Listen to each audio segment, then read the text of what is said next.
Elle a vécu 7 ans dans une cabane de jardin d'Axe en Grave-Peine quelques mètres carrés, faisant la plonge la nuit et étudiant à la lueur des bougies, tout ça pour offrir une éducation à ses filles jumelles.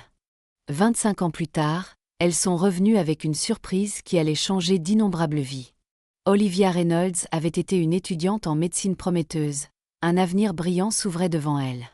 Avec son mari Robert, ouvrier dans le bâtiment, ils économisaient pour leur première vraie maison tout en attendant avec impatience la naissance de leurs jumelles. Leur rêve était modeste, un petit jardin, peut-être une pièce où leurs enfants pourraient jouer, et un jour, le diplôme de médecin d'Olivia fièrement accroché au mur. Mais la vie ne suit pas toujours les plans que l'on trace avec soin. Parfois, elle prend des tournants inattendus qui testent les limites de l'endurance humaine. Printemps 2000, Chicago. La ville se débarrassait des frimas de l'hiver et Olivia Reynolds, 26 ans, ne pouvait contenir son excitation en rangeant de minuscules canards jaunes sur l'étagère de ce qui allait bientôt être une chambre d'enfant. Enceinte de 6 mois de jumelles, son ventre arrondi lui compliquait la tâche pour atteindre le fond de l'étagère, mais elle était déterminée à créer l'espace parfait pour ses bébés. « Je pense que ce seront des filles », dit-elle à Robert alors qu'il rentrait de son travail sur le chantier. Ses vêtements de travail étaient poussiéreux, mais son sourire était radieux lorsqu'il posa doucement ses mains sur son ventre. « Pourvu qu'elle soit en bonne santé », répondit-il, la même réponse qu'il donnait toujours, et aussi intelligente que leur mère. Olivia rit, se blottissant contre lui. « Eh bien, avec ta conscience professionnelle et mon intelligence, elles seront imbattables. » Leur appartement était petit, mais rempli de promesses. Des livres sur la pédiatrie et le développement de l'enfant s'alignaient sur leurs étagères. Olivia était à mi-parcours de ses études de médecine, résolue à devenir pédiatre. Robert avait pris des heures supplémentaires sur le chantier d'un gratte-ciel en centre-ville pour subvenir à leurs besoins pendant qu'elle étudiait. Ils avaient un plan. Robert s'occuperait principalement des bébés à leur arrivée, travaillant les week-ends tandis que la mère d'Olivia aiderait en semaine. Olivia prendrait un semestre de congé, puis retournerait terminer ses études. « Tu as parlé au docteur Simons de ton congé ?» demanda Robert alors qu'ils préparaient le dîner ensemble dans leur minuscule cuisine. « Elle pense que je suis folle de vouloir reprendre si vite, » admit Olivia en coupant des légumes, « mais beaucoup de femmes l'ont fait. Et puis, on a attendu ça trop longtemps. Encore 4 ans et je serai docteur Reynolds. Tu pourras enfin arrêter tes doubles journées. » Robert l'embrassa sur le front. « Et, le travail ne me dérange pas. Ces bébés vont avoir besoin de couches, beaucoup de couches. » Le lendemain matin, Olivia révisait ses notes d'obstétrique quand le téléphone sonna. La voix du contremaître était tendue, formelle. Il y avait eu un accident sur le chantier. Une plateforme s'était effondrée. Robert avait chuté du 14e étage. Le monde s'arrêta de tourner. À l'hôpital, les médecins parlaient à voix basse, avec une douceur qui peinait à percer le vacarme dans les oreilles d'Olivia. Hémorragie interne, fractures multiples. Ils avaient fait tout leur possible. Elle fut autorisée à le voir, à lui dire au revoir. Son corps méconnaissable, brisé, avant qu'il ne disparaisse pour toujours. Les jumelles gigotèrent en elle alors qu'elle était assise, immobile, dans la salle d'attente de l'hôpital, un rappel cruel que la vie continuait, même quand cela semblait impossible. Les funérailles se déroulèrent dans un brouillard de visages et de voix. Les parents de Robert, stricts et guindés, se tenaient rigides en face d'elle devant la tombe. « Si tu t'étais contenté d'un travail normal au lieu de le pousser à financer tes études de luxe, il n'aurait pas travaillé si dur », siffla sa belle-mère pendant la réception. Il serait encore en vie. Olivia ne trouva même pas les mots pour se défendre contre une telle cruauté. La vérité, c'est que dans ces moments les plus sombres, elle avait pensé la même chose. Les factures médicales arrivèrent ensuite, services d'urgence, tentatives chirurgicales pour le sauver, frais funéraires. L'assurance vie de Robert, Saveraté-Hill, avait expiré 3 semaines plus tôt. Il avait eu l'intention de la renouveler, en avait même parlé à Olivia, mais entre les heures supplémentaires et la préparation pour les bébés, c'était passé à la trappe. Quand Olivia demanda de l'aide à ses beaux-parents, ils lui offrirent une solution glaciale. « Abandonne-nous les bébés pour qu'on les élève, et on s'occupera de tout. Tu n'es pas en position d'être mère maintenant », lança son beau-père. « Sois reasonable, Olivia. Tu ne peux pas élever des jumelles seules, sans revenus et avec des études de médecine à moitié faites. C'est tout ce qu'il me reste de lui, murmura-t-elle, les mains protégeant son ventre. Alors, débrouille-toi toute seule, répliqua sa belle-mère en fermant la porte. À 8 mois de grossesse, Olivia abandonna ses études de médecine, les frais de report s'ajoutant à sa dette croissante. Elle vendit ce qu'elle put, ses manuels, leurs meubles d'occasion, même son alliance, pour couvrir les factures les plus urgentes. Mais ce n'était pas suffisant. Les jumelles arrivèrent en avance, un froid matin d'avril, petites choses fragiles ayant besoin de couveuses et de soins constants. Maya et Zoé, prénommées comme Robert et elle l'avait prévu. Maya arriva la première, plus petite mais plus bruyante. Zoé suivit 7 minutes plus tard, observant tranquillement le monde avec de grands yeux sérieux. « Ce sont des battantes », dit l'infirmière à Olivia, tout comme leur maman. Mais Olivia ne se sentait pas comme une battante. Elle se sentait vaincue en rendant visite à ses filles en néonatologie, tirant son lait et touchant leurs mains incroyablement petites à travers les ouvertures de la couveuse. L'assistante sociale de l'hôpital lui suggéra gentiment de demander des aides, ce qu'elle fit, ravalant sa fierté. Quand les jumelles furent enfin assez fortes pour rentrer à la maison, Olivia retourna dans un appartement avec un avis d'expulsion sur la porte.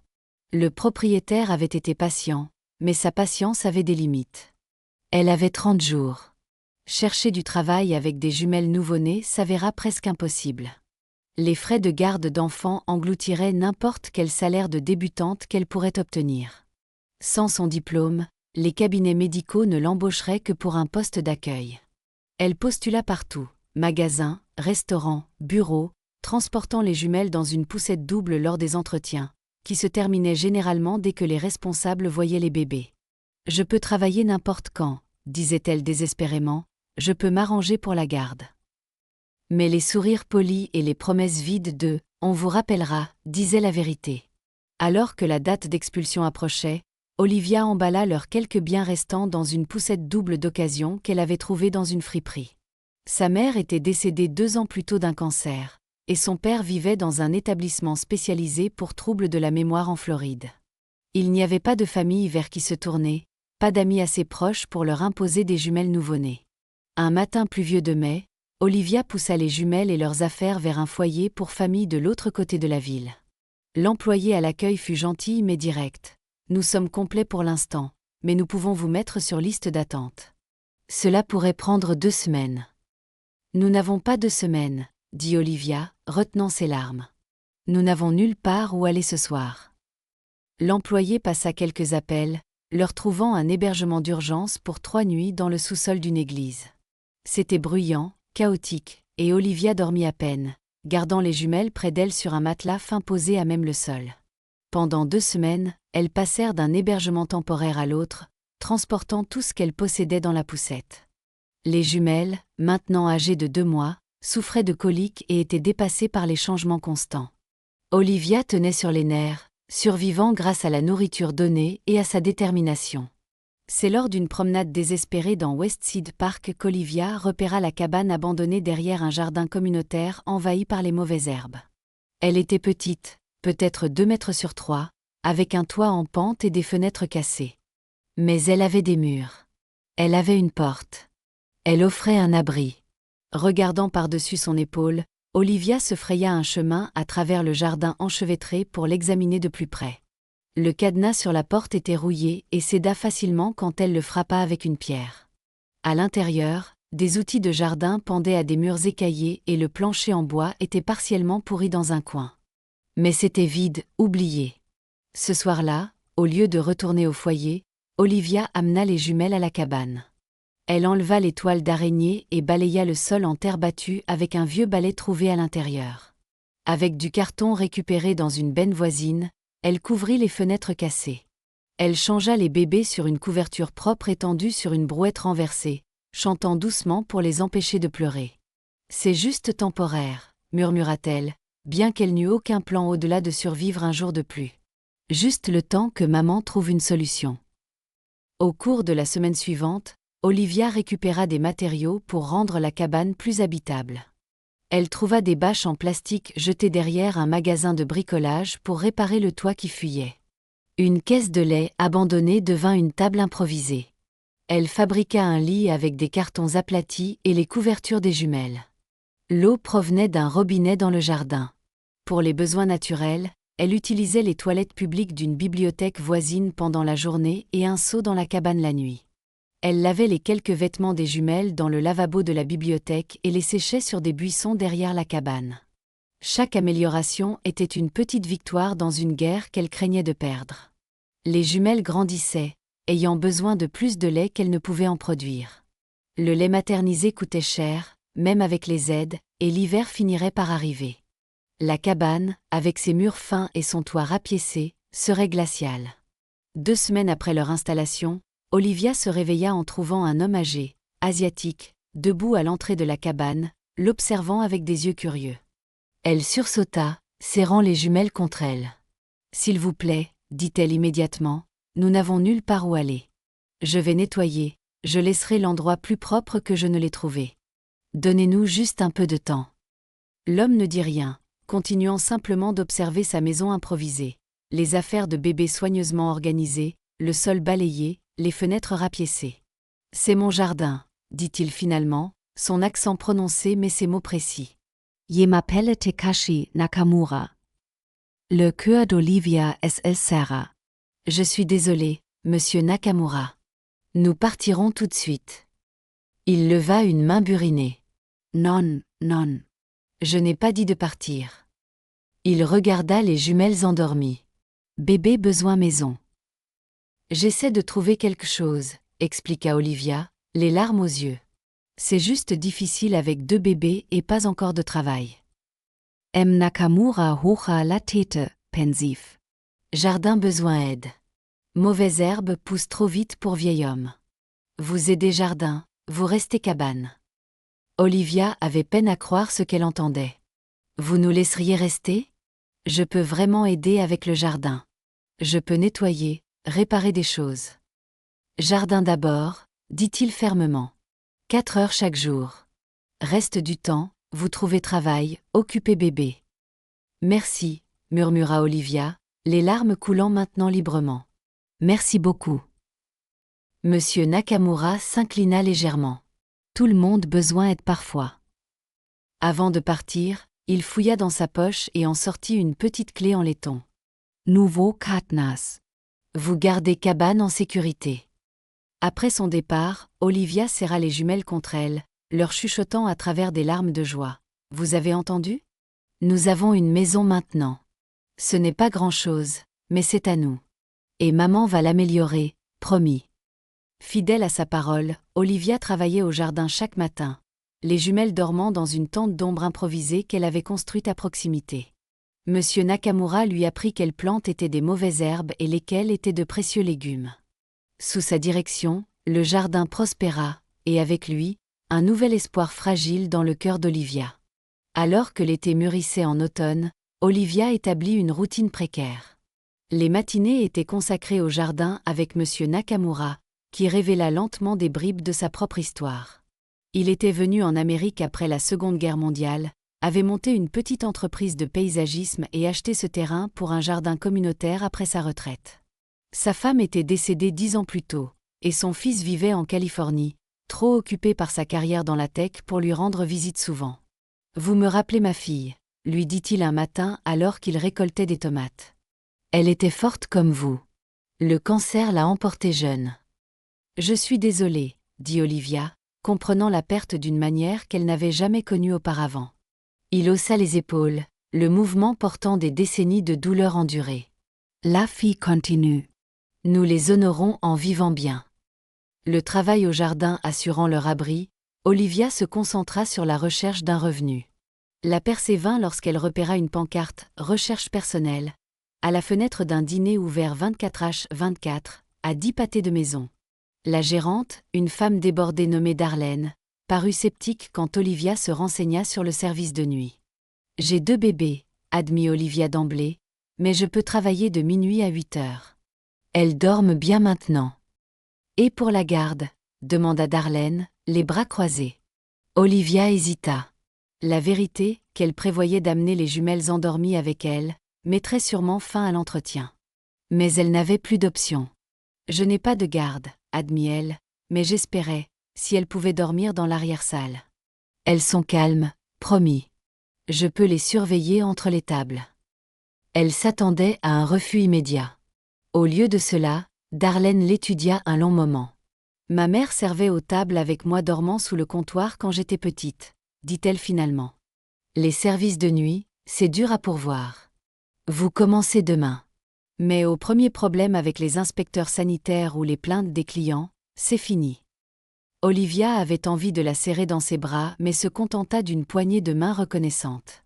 Vous ne le regretterez pas, promis. Cette nuit-là, Olivia modifia un vieux chariot de supermarché abandonné près du jardin, le rembourrant de couverture pour créer un berceau mobile. À 23h30, elle y coucha les jumelles endormies, les couvrit d'une légère couverture et les poussa prudemment à travers les rues calmes jusqu'au dîner. L'arrière-salle n'était guère plus qu'un débarras, mais elle était propre et chaude. Olivia créa un espace de couchage sur le sol, loin des étagères ou de tout ce qui pourrait tomber. Puis elle enfila son tablier et entra dans son nouveau rôle. La clientèle de nuit était un mélange d'insomniaques, de chauffeurs de taxi, d'employés d'hôpital, et parfois, de clients éméchés. Olivia apprit à verser le café d'une main tout en équilibrant des assiettes sur son avant-bras. Elle mémorisait les commandes et développa un sixième sens pour savoir quand les jumelles pourraient se réveiller. Chaque heure, elle se glissait dans l'arrière-salle pour les surveiller, les nourrissant ou les changeant parfois avant de retourner à ses tables.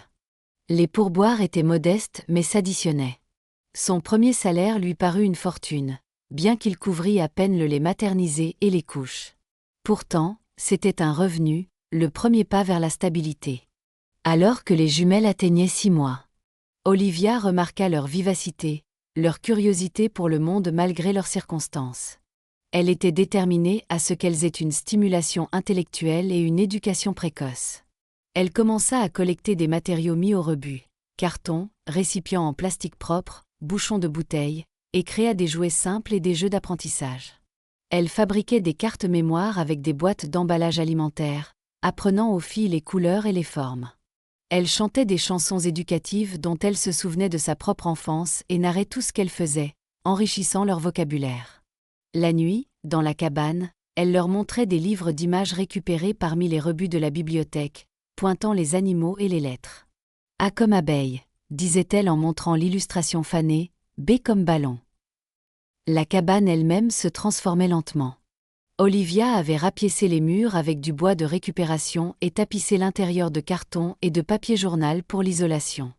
Elle avait créé un petit poêle de fortune avec des boîtes de conserve et des briques pour se chauffer, l'aérant soigneusement par un tuyau métallique dans le mur. Une bâche en plastique couvrait maintenant le toit, arrêtant les fuites persistantes. Elle avait même réussi à trouver un matelas futon mis au rebut, qu'elle nettoya à fond et plaça sur des palettes en bois pour le maintenir hors du sol. Cependant, à l'approche de l'hiver, Olivia s'inquiétait. Les hivers de Chicago étaient brutaux, et malgré ces améliorations, la cabane serait dangereusement froide. Elle travaillait des heures supplémentaires au dîner, économisant chaque centime pour un petit radiateur électrique et l'électricité pour le faire fonctionner. Monsieur Nakamura, observant ses préparatifs, apparut un matin avec son fils, un homme à l'air sérieux dans un manteau cher, qui regarda Olivia avec une désapprobation évidente. « Mon père me dit que vous vivez ici », dit-il sans ambages. Le cœur d'Olivia se serra. « Oui, votre père a été très gentil de nous laisser rester en échange de travail au jardin. »« Ce n'est pas une résidence, » répliqua-t-il, regardant la cabane avec dégoût. « C'est dangereux, surtout pour des enfants. »« Akiro, » intervint sèchement monsieur Nakamura, « c'est mon jardin. Ma décision. »« Et votre responsabilité si quelque chose arrive, » rétorqua son fils. « Père, soyez raisonnable. Il existe des services sociaux pour ce genre de situation. » Olivia s'ha sentit mal. Elle savait ce que les services sociaux pouvaient signifier. Potentiellement perdre la garde de ses filles pendant qu'elle luttait pour trouver un logement agréé qu'elle ne pouvait pas se payer. « S'il vous plaît, » dit-elle doucement, « nous nous débrouillons. Les filles sont en bonne santé, elles se développent normalement. Je travaille, j'économise de l'argent. » Monsieur Nakamura parla rapidement à son fils en japonais, son calme habituel clairement agité. Après un échange houleux, Akiro soupira lourdement. « Mon père est têtu, » dit-il. « Il insiste pour que vous restiez. Mais je veux être clair, s'il arrive quoi que ce soit à ses enfants, je vous tiendrai personnellement responsable. Après son départ, M. Nakamura s'excusa. Mon fils s'inquiète. Les avocats s'inquiètent toujours. Il a raison de s'inquiéter, admit Olivia. Ce n'est pas idéal pour des enfants. La vie n'est pas idéale, répondit simplement le vieil homme. Nous l'améliorons là où nous pouvons. Il lui tendit un petit radiateur électrique pour l'hiver. Attention au feu. Cet hiver-là s'avéra être l'un des plus froids de Chicago depuis des décennies.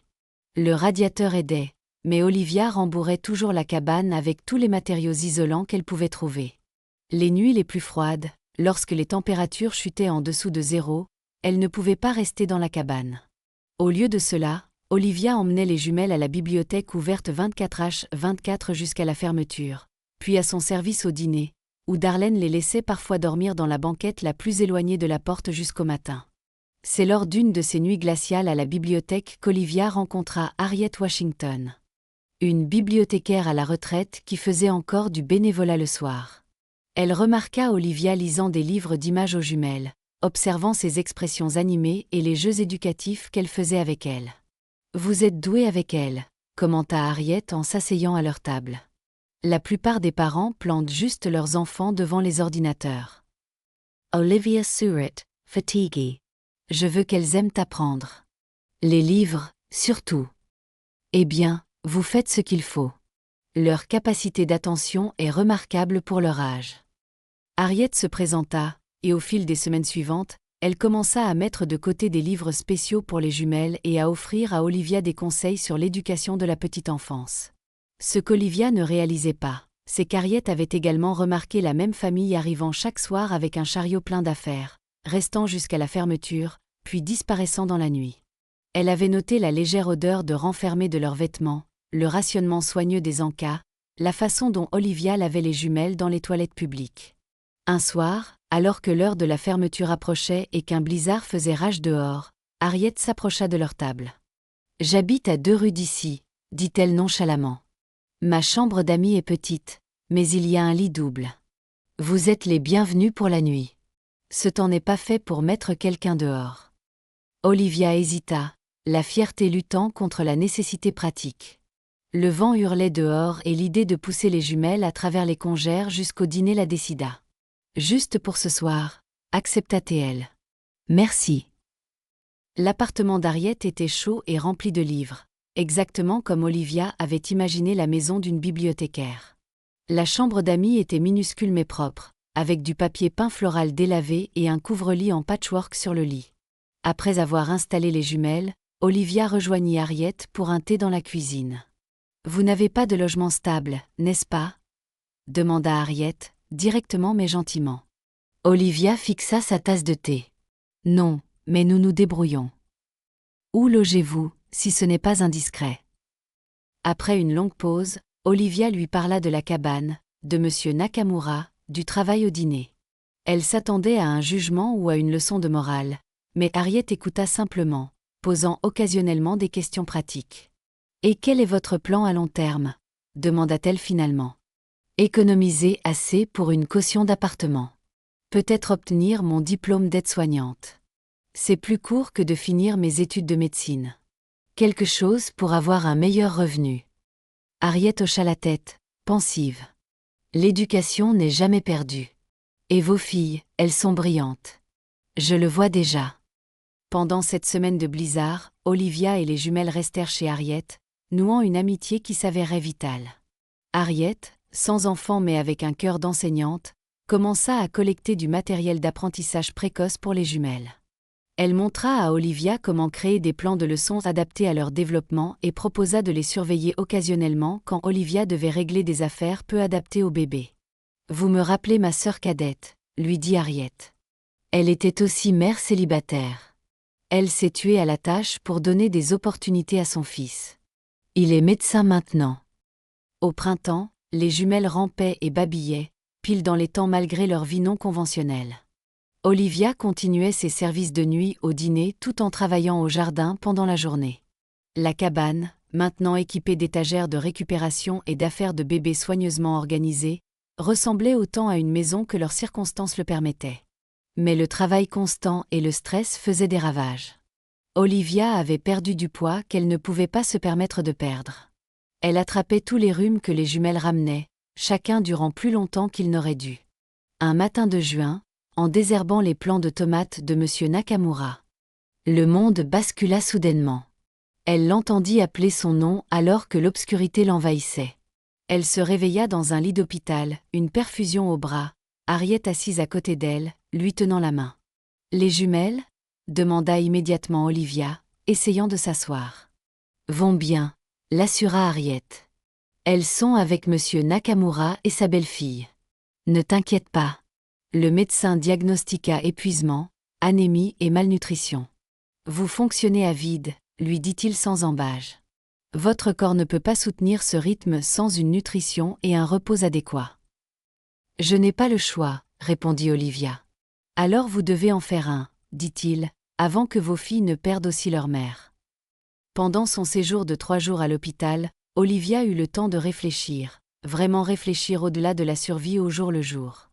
Les jumelles grandissaient, auraient besoin de plus qu'elle ne pouvait leur fournir dans leur situation actuelle.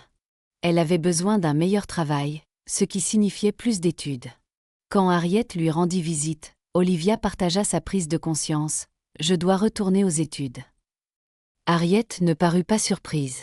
« Je pensais que tu en arriverais à cette conclusion. » Des idées ? J'ai toujours mon acceptation au programme de soins infirmiers du City College. Je ne me suis jamais officiellement retirée, j'ai juste pris un congé non officiel. Si je pouvais d'une manière ou d'une autre gérer, ne serait-ce que des cours à temps partiel. La garde d'enfants serait le plus gros obstacle, songea Harriet, sans parler des frais de scolarité. J'avais droit à des bourses avant, dit Olivia. Peut-être que certaines sont encore disponibles. Quant à la garde d'enfants, je ne sais pas. Le dîner la nuit, les cours le jour. Quand verrai-je les jumelles ? Quand dormirai-je ? Un pas à la fois, conseilla Harriet. Commence par vérifier si tes bourses sont toujours valides. À sa sortie, Olivia fut surprise de trouver M. Nakamura et Akiro attendant aux côtés d'Harriet. Les jumelles, maintenant âgées d'1 an, babillaient avec excitation depuis leur poussette. « Nous avons discuté de votre situation », dit M. Nakamura, formellement. Olivia se tendit, s'attendant au pire, qu'elle ne pourrait plus rester dans la cabane. « Mon fils a des inquiétudes concernant vos conditions de vie, » continua-t-il, « tout comme moi, après votre malaise. »« Je comprends, » dit Olivia, le cœur se serrant. « Nous trouverons un autre endroit. »« Ce n'est pas ce que j'ai dit, » la gronda M. Nakamura. « Écoutez avant de répondre. » Akiro Asavanka. Mon père est têtu, comme je l'ai dit. Il a insisté pour que je trouve une solution au lieu d'un problème. Il n'avait pas l'air entièrement satisfait de cela. J'ai parlé à un entrepreneur. La cabane a besoin d'une isolation correcte, d'un câblage électrique aux normes et d'une vraie porte. Ce n'est toujours pas une situation de vie idéale, mais ce serait plus sûr. Olivia les regarda, incrédule. Vous allez améliorer la cabane pour nous. Sous certaines conditions, clarifia Akiro. Vous devez chercher de meilleures options de logement par les voies appropriées. Vous devez vous occuper de vos problèmes de santé. Et vous devez avoir un plan pour l'avenir des enfants qui n'implique pas de vivre indéfiniment dans une cabane de jardin. J'en ai un, dit Olivia fermement. Je retourne aux études. La cabane améliorée, bien que toujours minuscule, fut transformée. Une isolation et des cloisons sèches correctes remplacèrent les murs tapissés de carton. Un petit climatiseur de fenêtre, donné par l'un des anciens employés de M. Nakamura, rendit l'été supportable. La prise électrique légalement installée alimentait non seulement le radiateur et la climatisation, mais aussi une petite lampe pour lire et étudier. L'ami entrepreneur d'Akiro avait fait preuve de créativité avec l'espace limité, construisant un lit plateforme sur lequel Olivia dormait, le matelas des jumelles glissant dessous pendant la journée pour créer de l'espace au sol. Une table rabattable fixée au mur servait de coin repas et de bureau. Le toit ne fuyait plus et la nouvelle porte en acier se verrouillait solidement. « C'est toujours une cabane », lui rappela Akiro une fois les travaux terminés, mais au moins, elle respecte les normes de sécurité minimales.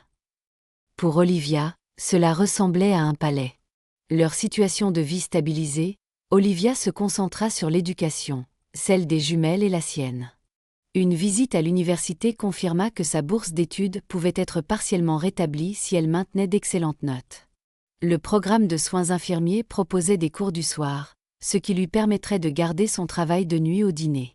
Le casse-tête de la garde d'enfants fut résolu grâce à une alliance improbable. Harriet se porta volontaire pour surveiller les jumelles 2 soirs par semaine pendant les cours d'Olivia.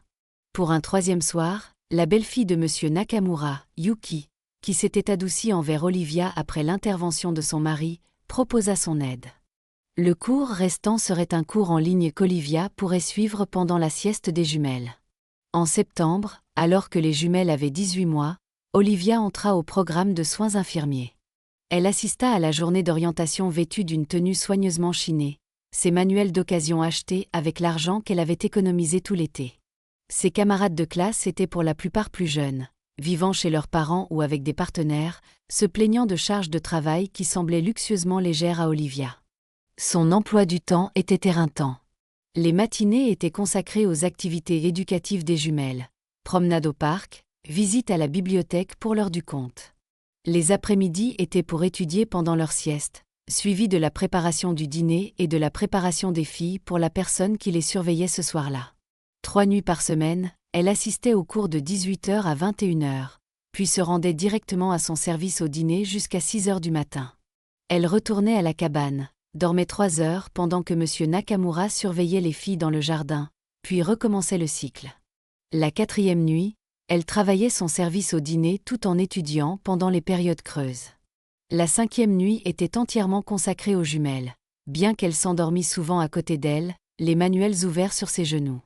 « Tu ne peux pas maintenir ce rythme », l'avertit Harriet en remarquant Olivia somnoler lors de leur dîner hebdomadaire du dimanche chez elle, une tradition qui fournissait à Olivia et aux jumelles au moins un vrai repas fait maison par semaine.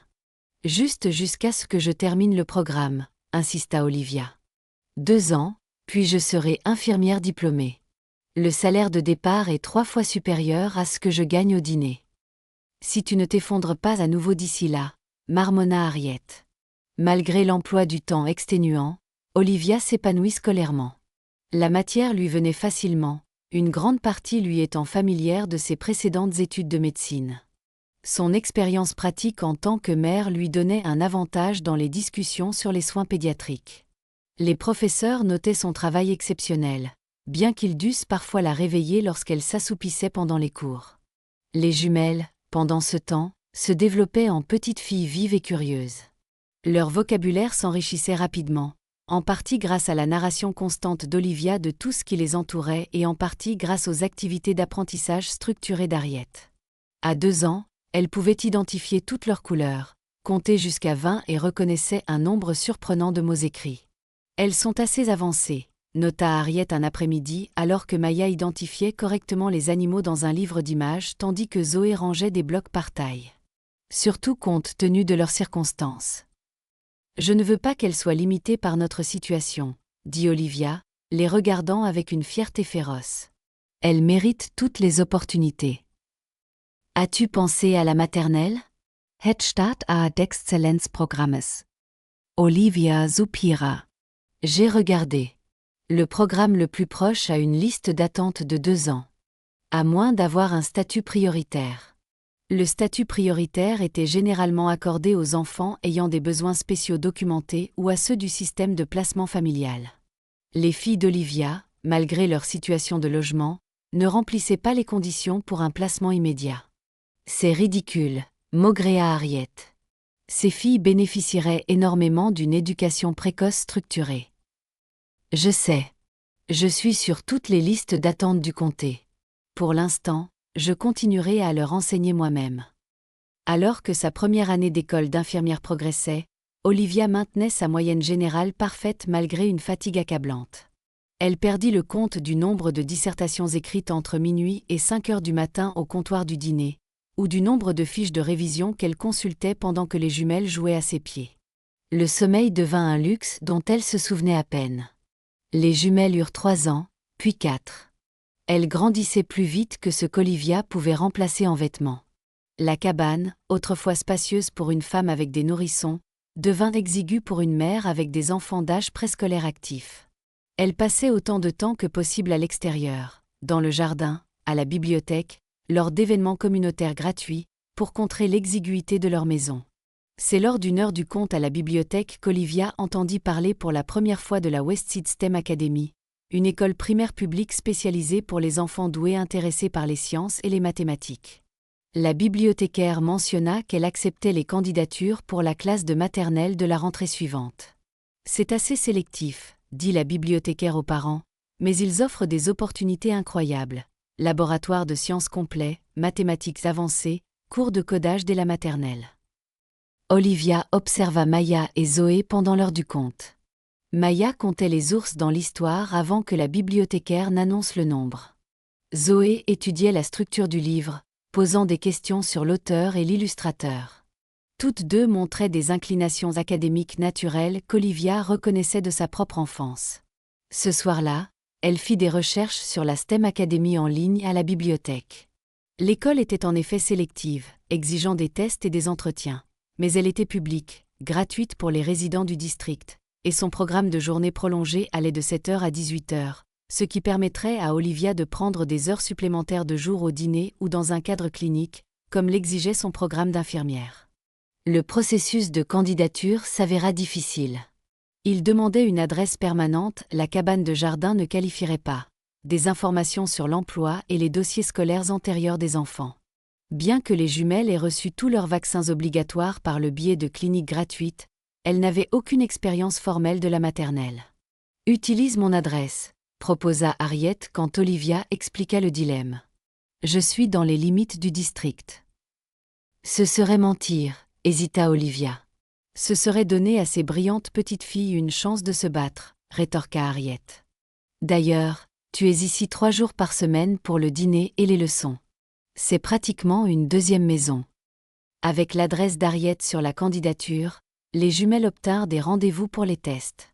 Olivia les prépara avec diligence, non pas en bachotant le contenu académique, mais en expliquant l'environnement des tests et en les encourageant à montrer ce qu'elles savaient sans crainte. Le jour du test, elle les vêtit de robes d'occasion propres et leur tressa soigneusement les cheveux. Elles ressemblaient à n'importe quelles autres candidates à la maternelle pleine d'espoir, pas à des enfants qui vivaient dans une cabane de jardin. « Faites de votre mieux », leur dit-elle. « Quoi qu'il arrive, maman est fière de vous. » 2 semaines plus tard, Olivia reçut 2 lettres d'acceptation. Maya et Zoé avaient toutes deux obtenu des résultats dans le 99e percentile pour toutes les mesures. On leur offrait un placement immédiat pour le semestre d'automne, Zoé étant signalée pour la filière mathématiques avancées et Maya pour l'orientation scientifique. Olivia pleura de joie en lisant les lettres, puis paniqua lorsque la réalité la rattrapa. Comment gérerait-elle les dépôts et les récupérations à l'école avec son emploi du temps? La STEM Academy exigeait la participation des parents. Comment pourrait-elle assister aux réunions et aux événements? Et, plus pressant encore, que se passerait-il si l'école découvrait leur situation de logement? Un problème à la fois, conseilla Harriet. Commençons par la logistique. Ensemble, elles élaborèrent un emploi du temps révisé. Olivia déposerait les jumelles au programme du matin à 7h, après son service au dîner, puis dormirait quelques heures avant ses cours d'infirmière ou ses stages cliniques. Harriet les récupérerait à 16h les jours où Olivia ne pourrait pas s'y rendre. La gérante du dîner, impressionnée par le dévouement d'Olivia au fil des ans, accepta un horaire plus flexible pour s'adapter à ses besoins changeants. L'inscription des jumelles commença sans heurts. Leurs enseignants furent impressionnés par leur préparation académique et leurs compétences sociales, bien qu'elles n'aient jamais fréquenté la maternelle. Elles s'intégrèrent bien à leurs camarades de classe. Personne ne questionna leur adresse indiquée, et Harriet s'assura d'assister aux premières réunions de parents aux côtés d'Olivia pour renforcer la supercherie. Le nouvel emploi du temps était encore plus exigeant qu'auparavant. Olivia se précipitait maintenant des services de nuit à la dépose à l'école, puis à ses propres cours ou stages cliniques, puis revenait chercher les jumelles lorsque c'était possible. Elle étudiait pendant chaque moment libre, dans les bus entre les destinations, pendant ses pauses déjeuner, tard la nuit quand les jumelles dormaient. Mais les résultats en valaient la peine. Les jumelles s'épanouirent à l'académie, ramenant chaque jour des projets passionnants et de nouvelles connaissances. Maya développa une passion pour les insectes et l'écologie, collectant des spécimens du jardin pour les examiner. Zoé montra une intuition mathématique remarquable, résolvant des énigmes destinées à des enfants beaucoup plus âgés. Vous leur avez donné une base que la plupart des enfants privilégiés n'ont pas, dit leur enseignante de maternelle à Olivia lors d'une réunion. Leur curiosité, leur éthique de travail, c'est exceptionnel. Olivia ne mentionna pas que leur éthique de travail venait du fait d'avoir vu leur mère étudier à la lueur des bougies lorsque l'allocation d'électricité du mois était épuisée, ou que leur débrouillardise s'était développée en fabriquant des jouets avec des matériaux mis au rebut. Alors que les jumelles progressaient de la maternelle au CP, Olivia avançait dans son programme d'infirmière. Ses évaluations cliniques étaient excellentes, les superviseurs notant sa compassion, son attention aux détails et son calme sous la pression. La vie lui avait appris des compétences en gestion de crise qui ne pouvaient s'apprendre dans aucune salle de classe. Leur délicat équilibre semblait durable, jusqu'à ce qu'une série de crises ne frappe simultanément pendant la deuxième année de CE1 des jumelles. D'abord, M. Nakamura subit un grave AVC. Il fut hospitalisé, puis transféré dans un centre de rééducation. Sans sa présence quotidienne dans le jardin, Olivia s'inquiétait pour leur logement. Akiro visitait le jardin occasionnellement, vérifiant son entretien, mais disant peu de choses sur l'avenir. Puis, le programme d'infirmière d'Olivia entra dans sa phase la plus intensive, exigeant des stages cliniques à plein temps qui rendaient son service de nuit au dîner impossible à maintenir. Elle avait économisé un peu d'argent, mais pas assez pour couvrir 3 mois sans revenus. Le coup de grâce vint lorsqu'une nouvelle famille emménagea dans la maison adjacente au jardin. La mère, observant depuis sa fenêtre de cuisine les allées et venues depuis la cabane, approcha Olivia un après-midi alors qu'elle aidait les jumelles avec leurs devoirs à la petite table extérieure que M. Nakamura avait construite pour elle. « Vous vivez dans cette cabane ?» demanda-t-elle sans embâge, examinant leur installation avec une inquiétude évidente. « Nous aidons à entretenir le jardin », répondit Olivia évasivement. La femme fronça les sourcils. « J'ai vu des lumières là-dedans la nuit, et les enfants y entrent et en sortent. Vous vivez là, n'est-ce pas ?» Olivia ne dit rien, ce qui valait confirmation. 2 jours plus tard, une femme en tailleur impeccable apparut à la porte de la cabane juste au moment où Olivia préparait les jumelles pour le lit. Elle se présenta comme Denise Williams, des services de la protection de l'enfance. « Nous avons reçu un signalement concernant des enfants vivant dans un logement inadéquat », expliqua-t-elle, son expression professionnellement neutre alors qu'elle inspectait la cabane. « Je dois mener une évaluation. » Olivia sentit le sol se dérober sous ses pieds. C'était le moment qu'elle redoutait depuis des années, celui où la structure précaire de leur vie pourrait s'effondrer entièrement. « Les filles sont en bonne santé et réussissent bien à l'école, » dit-elle rapidement, invitant Denise à entrer. « Je sais que ce n'est pas idéal, mais nous nous débrouillons. Je suis à quelques mois de terminer mon diplôme d'infirmière. » Denise prit des notes soigneuses en examinant la cabane.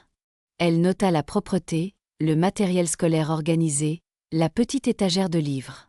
Elle demanda à voir les dossiers de santé des filles, les bulletins scolaires et la carte d'étudiante d'Olivia. « Depuis combien de temps vivez-vous ici ?» demanda-t-elle.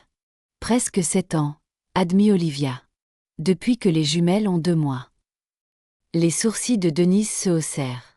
7 ans dans cette cabane. Elle a été améliorée, souligna Olivia. Il y a une isolation correcte maintenant, un câblage électrique aux normes. C'est petit, mais c'est sûr. Madame Reynolds. Mademoiselle, corrigia Olivia automatiquement. Mon mari est décédé avant la naissance des jumelles. Quelque chose dans l'expression de Denise changea légèrement. Mademoiselle Reynolds, bien que je vois que vous faites de votre mieux dans des circonstances difficiles, cette situation de logement ne respecte pas les normes minimales de logement pour les enfants. Je devrais déposer mon rapport et discuter des options avec mon superviseur. Quel genre d'options ? Demanda Olivia, la gorge serrée par la peur. Ça dépend. Il pourrait y avoir une aide au logement d'urgence disponible. Il y a aussi des options de placement temporaire pendant que l'on sécurise un logement plus permanent. Placement temporaire ? Vous voulez dire famille d'accueil ? La panique perçait dans la voix d'Olivia. S'il vous plaît, vous ne pouvez pas nous séparer. Les filles s'épanouissent malgré tout. Elles sont premières de leur classe à la STEM Academy. Nous avons traversé tant de choses ensemble. Denise hésita, puis ferma son carnet. Écoutez, je vais être direct avec vous, parce que je vois à quel point vous tenez à vos enfants. Les cas comme le vôtre sont compliqués. Vous êtes clairement une mère attentive qui fait tout son possible pour ses enfants. Mais ça, elle désigna la cabane d'un geste, ce sera difficile à justifier auprès de mon superviseur. Les règlements sont clairs concernant la superficie minimale, les zones de couchage séparées, les installations appropriées. Olivia s'affaissa sur le bord du lit, les jumelles observant, les yeux écarquillés, depuis leur table de devoir. Que puis-je faire? Je suis si près de terminer mon diplôme. Encore 3 mois de stage clinique, puis je pourrai obtenir un poste d'infirmière. Nous pourrons alors avoir un vrai appartement. 3 mois, c'est long dans le système, dit Denise doucement. Et il y a toujours l'écart entre l'obtention du diplôme et la recherche d'un emploi. Cette nuit-là, après que les jumelles se furent endormies, Olivia s'assit à l'extérieur de la cabane, sous les étoiles, face à la décision la plus difficile de sa vie. Peut-être que les filles seraient mieux dans une famille d'accueil temporaire, avec des repas réguliers, de vraies chambres, de la stabilité. Elle pourrait continuer à la STEM Academy pendant qu'Olivia terminerait son diplôme et trouverait un logement. Ce serait une question de mois, pas d'années. L'idée de la séparation était insupportable, mais était-elle égoïste? Sa détermination à les garder ensemble ne les freinait-elle pas en réalité? À l'aube, Olivia commença à emballer les quelques biens précieux des jumelles. Leurs livres préférés, les poupées faites à la main qu'Harriet leur avait cousues, leurs diplômes scolaires. Leur vie entière tenait dans 2 petits sacs à dos. Elle leur expliquerait tout après l'école, les préparerait à ce qui allait arriver. Quand Denise revint cet après-midi-là, Olivia avait les sacs à dos près de la porte. Les jumelles étaient à l'école, ce qui était délibéré. Olivia ne pouvait supporter de voir leur visage lorsqu'elle expliquerait ce qui allait se passer. « J'ai réfléchi à ce que vous avez dit », commença Olivia, la voix vide. « Peut-être qu'un placement temporaire est préférable pendant que je termine mon diplôme. Elle mérite mieux que ça. » Denise parut surprise, puis étudia l'expression dévastée d'Olivia et les petits sacs à dos près de la porte. Elle soupira lourdement. « Avant de discuter de cette option, il y a quelque chose que je devrais vous dire, » dit-elle en posant sa mallette. « Quand j'avais 16 ans, ma mère a perdu notre appartement. Nous avons vécu dans sa voiture pendant 3 mois avant qu'un conseiller scolaire ne le découvre. J'ai été placée en famille d'accueil pendant que ma mère essayait de se remettre sur pied. » Olivia leva les yeux, confuse par cette révélation personnelle. « Ma mère faisait de son mieux, tout comme vous, » continua Denise. « Mais une fois que je suis entrée dans le système, il a fallu 2 ans avant que nous soyons réunis, même si le plan initial était temporaire. Le système avance lentement et les circonstances changent. Pourquoi me dites-vous cela? Parce que je vois une mère qui a créé une stabilité contre vent et marée. Ses filles sont en bonne santé, éduquées et clairement aimées. Briser ce lien, même temporairement, pourrait faire plus de mal que de bien. » Denise ouvrit sa mallette et en sortit plusieurs brochures. Il existe une organisation à but non lucratif appelée « Seconde Chance Logement », qui travaille spécifiquement avec les parents en programmes éducatifs. Ils fournissent un logement de transition et des services de soutien à condition que vous mainteniez votre niveau académique et que les enfants restent à l'école. Olivia regarda les brochures, osant à peine espérer. « J'ai déjà demandé une aide au logement. Les listes d'attente durent des années. Ce programme est différent. Il est financé par des fonds privés et conçu spécifiquement pour des situations comme la vôtre. Des parents qui sont sur le point de terminer des études qui sortiront leur famille de la pauvreté. J'ai déjà parlé à la directrice. Ils ont une place dans un T3 près du centre médical où vous faites vos stages cliniques. » « Où est le piège ?» demanda Olivia, toujours méfiante face à une soudaine bonne fortune après des années de lutte. « Pas de piège. Des exigences strictes. Vous devez maintenir votre moyenne, assister à des ateliers d'éducation financière et participer à des réunions communautaires. Les jumelles continuent leur scolarité sans interruption. Le loyer est subventionné en fonction de vos revenus, qui, je comprends, sont limités pendant votre phase clinique. Le programme dure jusqu'à 1 an, délai d'ici lequel vous devriez être établi dans votre carrière d'infirmière. » Les mains d'Olivia tremblaient en lisant les documents. Pourquoi nous accepterait-il? Il doit y avoir beaucoup de familles dans le besoin. Denise sourit légèrement. Votre cas est convaincant. 7 ans dans une cabane tout en maintenant des notes parfaites en école d'infirmière et en élevant des enfants doués scolairement. La directrice a été impressionnée par votre détermination. De plus, j'ai peut-être plaidé avec force en votre faveur. Pourquoi feriez-vous ça? Vous ne nous connaissez pas. J'en sais assez, répliqua Denise. Parfois, le système doit reconnaître quand une famille lutte contre vent et marée et offrir un coup de pouce au lieu de la déchirer. 2 semaines plus tard, Olivia et les jumelles emménagèrent dans leur appartement de transition. Après 7 ans dans la cabane de jardin, le modeste T3 semblait palatial. Les jumelles exploraient avec émerveillement, s'étonnant d'avoir leur propre chambre, une baignoire, un réfrigérateur. Des choses simples que la plupart des familles tenaient pour acquises leur paraissaient miraculeuses. « C'est vraiment à nous, maman ?» demanda Maya en tournant au milieu du salon. « Pour l'instant, » répondit Olivia, prudente, craignant toujours de faire pleinement confiance à ce changement de fortune. Pendant que maman finit ses études. La première nuit, les jumelles insistèrent pour dormir ensemble malgré des lits séparés. Après des années dans la cabane, l'appartement semblait trop vaste, trop vide. Olivia comprenait. Elle laissa la porte de sa chambre ouverte, trouvant l'intimité soudaine désorientante après des années de vie communautaire dans une seule pièce. Le programme Seconde Chance offrait plus qu'un logement. Il proposait une garde d'enfants pendant les heures de stage clinique d'Olivia, du tutorat pour les jumelles et une communauté de soutien d'autres familles travaillant vers l'autosuffisance. Pour la première fois, Olivia rencontra d'autres parents isolés aux prises avec des difficultés similaires, différentes par les circonstances mais unis dans leur détermination à créer de meilleures vies grâce à l'éducation. Avec un logement stable et des services de soutien, Olivia excella dans ses derniers stages cliniques. Les jumelles continuèrent à s'épanouir à la STEM Academy, pouvant désormais inviter des amis pour jouer et participer à des activités périscolaires. Leur vie s'élargirent d'une manière qui avait été impossible dans la cabane. Avant d'obtenir son diplôme, Olivia emmena les jumelles rendre visite à M. Nakamura dans son centre de rééducation. Bien que son élocution fût altérée par l'AVC, ses yeux s'illuminèrent quand il les vit.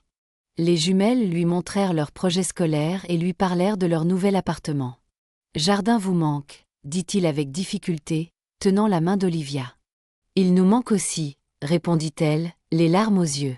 « Nous n'aurions jamais survécu sans vous. » Il secoua légèrement la tête. « Vous forte.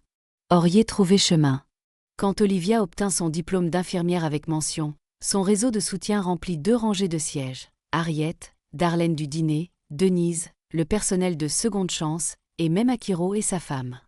Les jumelles, maintenant âgées de 8 ans, regardaient avec fierté leur mère recevoir son insigne d'infirmière. « C'est notre maman », dit Maya à la femme assise à côté d'elle.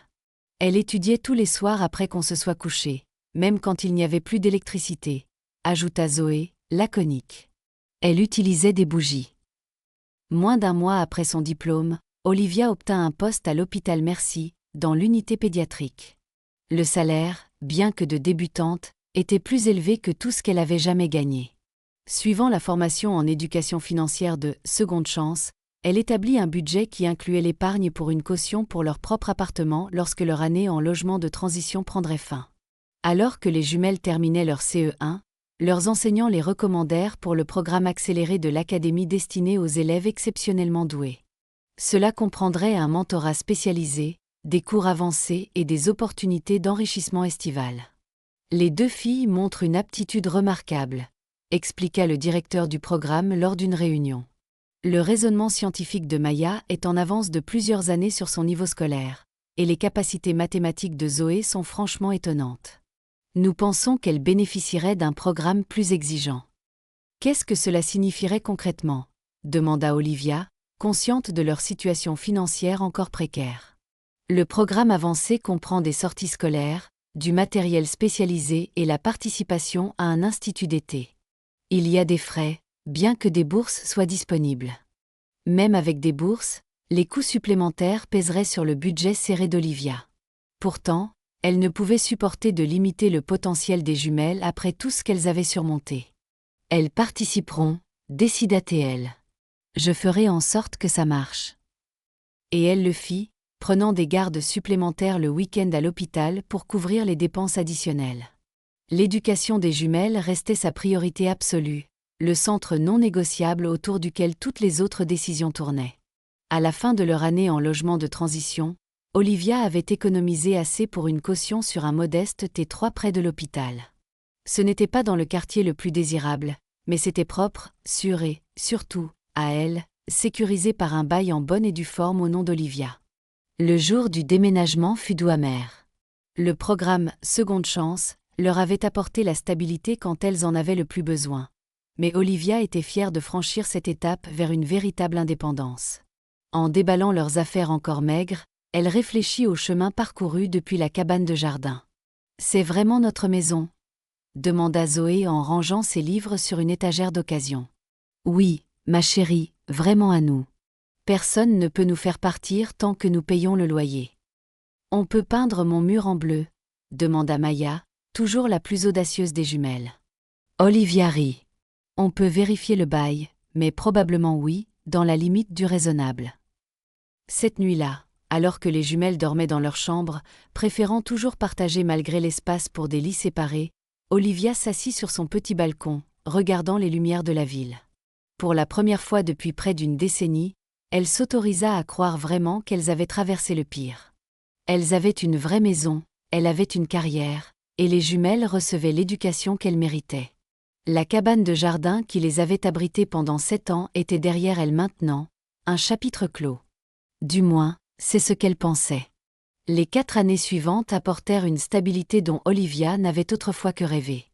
Sa carrière d'infirmière progressa régulièrement à mesure qu'elle acquérait de l'expérience et des certifications supplémentaires. Elles déménagèrent dans un appartement légèrement plus grand, dans un meilleur district scolaire, bien qu'Olivia s'arrangeât pour que les jumelles continuent à la STEM Academy grâce à une procédure d'autorisation spéciale. À 12 ans, les dons académiques des jumelles étaient indéniables. Les projets scientifiques de Maya remportaient des concours régionaux, ses recherches sur les écosystèmes des jardins urbains étant clairement influencées par ses premières années dans le jardin de M. Nakamura. Les capacités mathématiques de Zoé avaient atteint le niveau universitaire, ses professeurs de collège s'arrangeant pour qu'elles suivent des cours en ligne par le biais de l'université d'État. C'est pendant leur année de 5e que la lettre arriva, une invitation pour les 2 filles à postuler à la prestigieuse Westridge Academy, un internat pour élèves exceptionnellement doués. L'école, située à 150 km de Chicago, offrait une éducation inégalée avec des plans d'apprentissage personnalisés, des installations de niveau universitaire et des passerelles directes vers les universités d'élite. « On vivrait là-bas ?» demanda Maya quand Olivia leur montra la lettre. « Loin de toi pendant l'année scolaire. » Olivia expliqua, ses propres sentiments soigneusement masqués. « Vous rentreriez à la maison pour les vacances et l'été. » Les jumelles échangèrent un regard, cette communication silencieuse qu'elles avaient développée dans l'exiguïté de la cabane leur servant encore des années plus tard. « Je ne veux pas y aller, » dit Zoé fermement. « On s'en sort très bien ici. »« Moi non plus, » acquiesça rapidement Maya. Olivia s'assit entre elles sur leur petit canapé. « Je veux que vous y réfléchissiez attentivement. C'est une opportunité incroyable. Seulement 50 élèves de tout le pays sont acceptés chaque année. L'éducation que vous recevriez là-bas, c'est au-delà de tout ce que je pourrais vous offrir ici. Mais on serait séparés de toi, persista Zoé. Après tout ce qu'on a traversé ensemble. C'est exactement pourquoi vous devriez y penser, dit Olivia doucement. Tout ce qu'on a traversé, toutes ces années dans la cabane, tous les sacrifices, c'était pour ça. Pour que vous ayez toutes les opportunités possibles. Les jumelles restèrent réticentes, mais Olivia insista pour qu'elles visitent au moins le campus avant de prendre une décision. La visite s'avéra transformatrice. Westridge Academy était tout ce que les brochures promettaient, et plus encore, laboratoires ultramodernes, installations informatiques avancées, studios d'art et salles de musique. La bibliothèque contenait plus de livres que les jumelles n'en avaient jamais vus en un seul lieu. Plus convaincant que les installations étaient les élèves qu'elles rencontrèrent. D'autres enfants doués scolairement qui parlaient avec passion de leurs projets de recherche et de leurs études. Pour la première fois peut-être, Maya et Zoé rencontrèrent des pairs qui partageaient leur curiosité intellectuelle et leur dynamisme. Les élèves vivent dans des maisons de 10, avec un mentor enseignant résidant dans chaque maison, expliqua le directeur des admissions. Considérez cela comme une unité familiale au sein de la communauté scolaire plus large. Sur le chemin du retour, les jumelles étaient inhabituellement silencieuses, digérant ce qu'elles avaient vu. Finalement, Maya parla. « Je veux postuler », dit-elle doucement. Le laboratoire de biologie, ils font de vraies recherches génétiques avec de vrais scientifiques. Zoé hocha lentement la tête. Le programme de mathématiques est directement lié au MIT. Le docteur Abrams a dit qu'il pourrait adapter un programme spécifiquement à mes intérêts. Olivia serra plus fort le volant, les émotions se bousculant en elle. Fierté de leur enthousiasme, peur de la séparation, culpabilité de se sentir soulagée que le fardeau financier de leur éducation avancée puisse être allégé par des bourses. « Si vous voulez toutes les deux postuler, je vous soutiendrai », dit-elle prudemment. Mais c'est un processus sélectif. Nous devrions être prêtes à toute éventualité. Les jumelles postulèrent et furent toutes deux acceptées avec des bourses complètes. Le comité d'admission avait été particulièrement impressionné par leurs résultats scolaires malgré leur éducation précoce non conventionnelle. Leurs essais personnels, récits honnêtes de la vie dans la cabane de jardin et de la détermination de leur mère à les éduquer, se démarquèrent parmi les candidatures de milieux plus privilégiés. La séparation, quand elle eut lieu, fut plus difficile qu'aucun d'eux ne l'avait anticipé. Olivia les aida à s'installer dans leurs maisons respectives à Westridge, faisant leur lit de dortoir avec le même soin qu'elle avait autrefois arrangé leur coin couchage dans la cabane.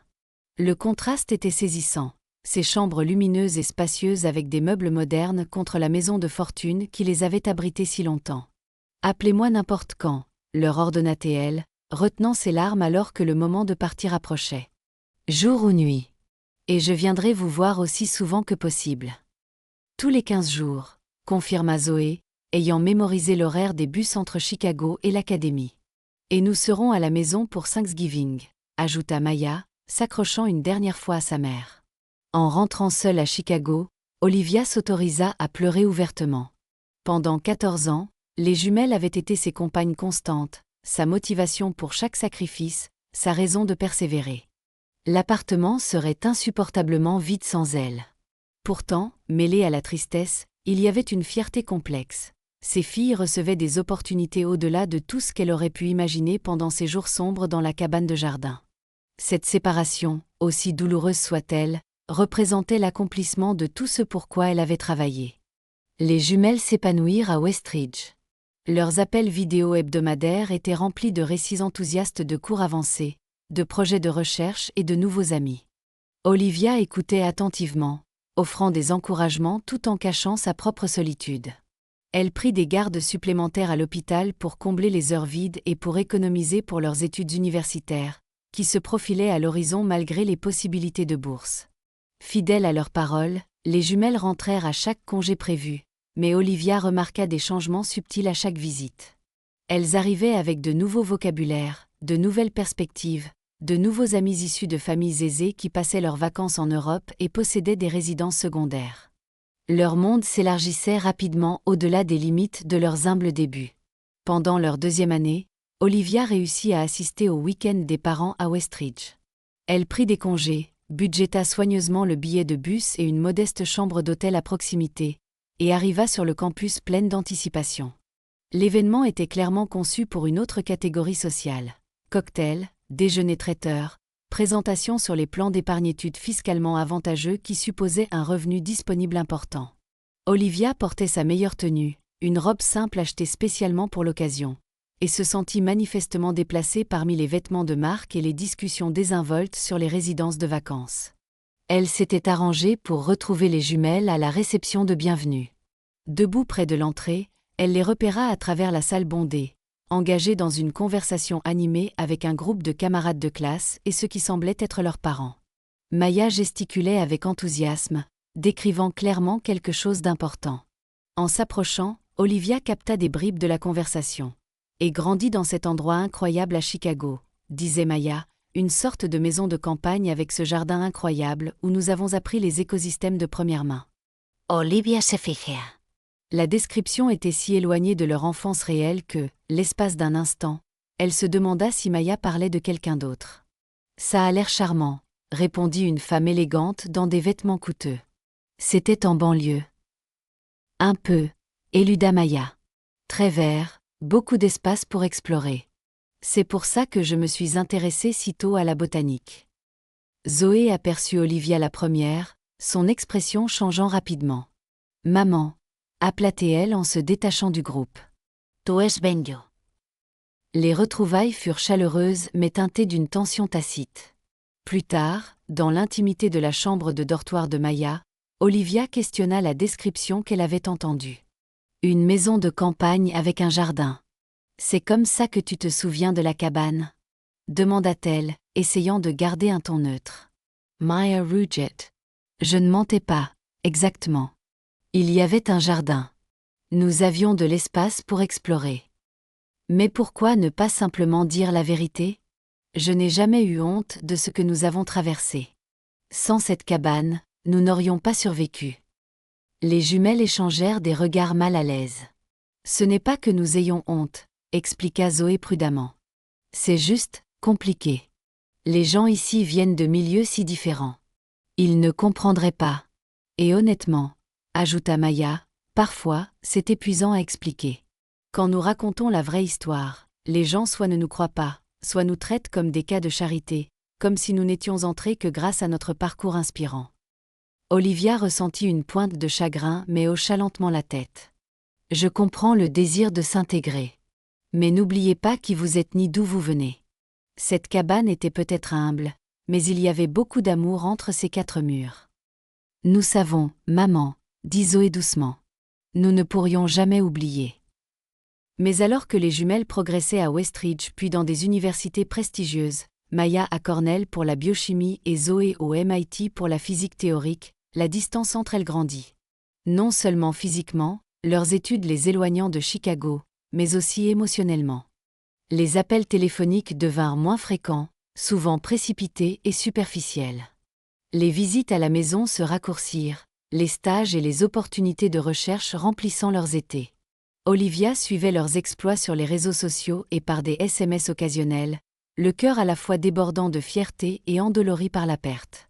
Au moment où elles terminèrent leurs études de premier cycle, toutes deux avec les plus hautes distinctions, la communication s'était réduite à des appels pour les fêtes et à de rares visites le week-end lorsque leur chemin les amenait près de Chicago. Olivia ne se plaignit jamais, n'exigea jamais plus d'attention.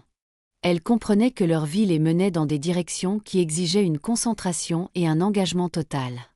L'équipe de recherche de Maya publie dans Nature le mois prochain, disait-elle fièrement à ses collègues, leur montrant la citation du journal académique qu'elle avait imprimé.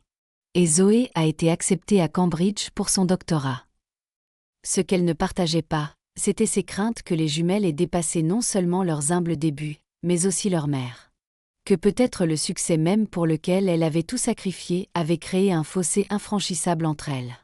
Alors que les jumelles entraient en programme de doctorat dans des institutions d'élite, Maya poursuivant un doctorat en biologie moléculaire à Stanford et Zoé commençant des recherches doctorales à Cambridge, Olivia faisait face à ses propres défis. Des années de tension physique depuis l'époque de la cabane, suivies par les exigences du métier d'infirmière, avaient eu raison de sa santé. À 52 ans, on lui diagnostiqua un cancer du sein à un stade précoce.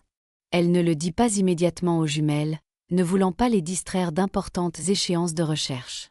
Au lieu de cela, elle programma son opération pendant une période où elle savait qu'elle serait absorbée par leur travail, s'arrangea pour qu'Harriet, maintenant octogénaire mais toujours farouchement indépendante, la ramène à la maison ensuite, et prit un congé maladie qu'elle présenta comme des vacances dans ses rares messages à ses filles. L'opération fut un succès, suivie d'une radiothérapie qui la laissa épuisée mais optimiste quant à sa guérison. Pendant tout ce temps, elle maintint la fiction d'une pause relaxante du travail, envoyant aux jumelles des nouvelles joyeuses sur de petites améliorations à la maison et des visites à de vieux amis. Ce fut Harriet qui intervint finalement, appelant chaque jumelle directement quand Olivia était particulièrement faible après un traitement. « Votre mère a besoin de vous », leur dit-elle sans ambages. Elle suit des traitements contre le cancer seule parce qu'elle ne voulait pas vous inquiéter. Mais elle ne devrait pas avoir à affronter ça toute seule. Les jumelles arrivèrent en quelques jours, Maya de Californie et Zoé d'Angleterre, choquées et rongées par la culpabilité de trouver leur mère pâle et amaigrie, clairement au milieu d'une crise de santé qu'elle avait soigneusement dissimulée. « Pourquoi ne nous as-tu rien dit ?» exigea Maya, les larmes coulant sur son visage alors qu'elle s'asseyait à côté du lit d'Olivia. « Vous avez toutes les deux un travail si important, » expliqua faiblement Olivia. Je ne voulais pas interrompre ça. Je gère bien. Ce n'était pas à toi de prendre cette décision, dit Zoé fermement. Nous ne sommes plus des enfants. Tu n'as pas besoin de nous protéger de la réalité. Les jumelles prolongèrent leur séjour, accompagnant Olivia au traitement et aidant aux tâches ménagères. Pendant une brève période, leur relation retrouva une partie de son ancienne proximité. Elles partagèrent des histoires de leurs vies académiques, mirent Olivia au courant de leurs recherches et se remémorèrent des temps anciens. Même les années de la cabane, dont elles pouvaient maintenant discuter avec un mélange d'humour et d'émerveillement face à la débrouillardise de leur mère. Mais les engagements académiques finirent par les rappeler, bien qu'elles organisassent des livraisons de courses et engageassent une aide à domicile à temps partiel pour veiller sur Olivia entre les traitements. La distance physique reprit, ainsi que le fossé émotionnel qui s'était creusé depuis des années. En convalescence, Olivia fut forcée de réduire ses heures à l'hôpital. Les exigences physiques du métier d'infirmière devinrent de plus en plus difficiles, et à 55 ans, elle accepta à contre-cœur une retraite anticipée pour raisons médicales. La réduction de revenus signifia déménager dans un appartement plus petit et un budget serré, mais elle avait toujours été pleine de ressources avec des moyens limités. Les jumelles, pendant ce temps, construisaient des carrières impressionnantes. Les recherches de Maya sur la régénération cellulaire attiraient des financements importants et l'attention des revues scientifiques. Le travail de Zoé en physique théorique mena à des rôles de consultante auprès d'entreprises technologiques développant des applications d'informatique quantique. Toutes deux voyageaient à l'international pour des conférences et des collaborations de recherche, leur vie s'étendant bien au-delà de la cabane de jardin où elles avaient passé leurs premières années. La communication diminua encore. Les anniversaires et les fêtes apportaient des appels de pure forme et des SMS occasionnels partageant de brèves nouvelles. Olivia suivait leur succès professionnel à travers les publications académiques et les réseaux sociaux, sa fierté intacte malgré la distance croissante entre elles. Elles sont occupées à changer le monde, disait-elle à Harriet lors de leurs dîners hebdomadaires. C'est ce que nous voulions pour elles. Mais savent-elles ce que ça t'a coûté ? Rétorquait Harriet, toujours farouchement protectrice envers son amie. Olivia souriait simplement. Elles n'ont pas besoin de ce fardeau. Savoir est différent de comprendre, de toute façon. Comment pourrait-elle vraiment comprendre à moins d'avoir vécu ma vie ? En vérité, une partie d'Olivia croyait que les jumelles avaient en effet oublié, ou choisi d'oublier, la réalité de leurs premières années. La reformulation qu'elle avait entendue à Westridge, la « maison de campagne avec un jardin », semblait être devenue leur récit préféré, une histoire plus acceptable à partager avec leurs collègues et amis dans leur nouveau monde. Elle ne les blâmait pas. Qui voudrait expliquer qu'ils avaient passé cette année formatrice dans une cabane de 2 mètres sur 300 plomberies, que leur mère avait fait la plonge toute la nuit et étudié à la lueur des bougies pendant qu'ils dormaient sur un matelas sous une table, qu'ils avaient porté des vêtements d'occasion et mangé de la nourriture à prix réduit et n'avaient jamais eu de vraie fête d'anniversaire avant l'âge de 8 ans. Si réinventer cette histoire rendait leur vie actuelle plus facile, Olivia pouvait l'accepter. Après tout ce qu'elle avait fait, chaque sacrifice, chaque épreuve endurée, avait été pour leur donner la liberté de devenir qui elle voulait être, libérée des limitations qui avaient défini sa propre vie. Ainsi, lorsqu'une année entière s'écoula sans visite à la maison, Olivia envoya simplement des nouvelles joyeuses et des félicitations pour leur dernier succès. Quand Maya appela pour dire qu'elle ne pourrait pas venir pour Noël, Olivia l'assura que tout allait bien, qu'elle comprenait parfaitement. Quand le cadeau d'anniversaire de Zoé arriva avec 2 semaines de retard, accompagné d'un mot d'excuse concernant des délais de subvention, Olivia appela pour la remercier chaleureusement, sans mentionner le retard. Elle avait construit sa vie autour de donner des ailes à ses filles. Elle pouvait difficilement se plaindre qu'elles volent trop haut et trop loin pour revenir au nid. Puis, au début du printemps 2025, 25 ans après ses premiers jours désespérés dans la cabane de jardin, une lettre inattendue arriva dans le modeste appartement d'Olivia. Pas un email ni un SMS, mais une véritable enveloppe avec une adresse manuscrite de l'écriture précise de Zoé. À l'intérieur se trouvait une élégante carte d'invitation demandant la présence d'Olivia à un événement important à Chicago 2 semaines plus tard. Les 2 jumelles l'avaient signée, ajoutant une note personnelle. « Maman, nous savons que le délai est court, mais cela signifierait tout pour nous que tu sois là. Nous t'expliquerons tout quand nous te verrons. Tout notre amour, Maya et Zoé. » Olivia lut l'invitation à plusieurs reprises, perplexe devant sa formalité et son vague. Les jumelles revenaient rarement à Chicago ces jours-ci, toutes deux construisant leur carrière dans des villes lointaines. Qu'est-ce qui pouvait être assez important pour les ramener toutes les deux à la maison? Et pourquoi cette formulation mystérieuse? Elle appela chacune d'elles, mais tomba directement sur leur messagerie vocale. Leurs réponses par SMS furent tout aussi cryptiques. Hâte de te voir. Tout prendra son sens bientôt. S'il te plaît, viens. Pendant 2 semaines, Olivia alterna entre excitation et anxiété. Elle dépensa une part importante de son budget limité pour une nouvelle tenue pour l'occasion, voulant paraître sous son meilleur jour pour cet événement mystérieux.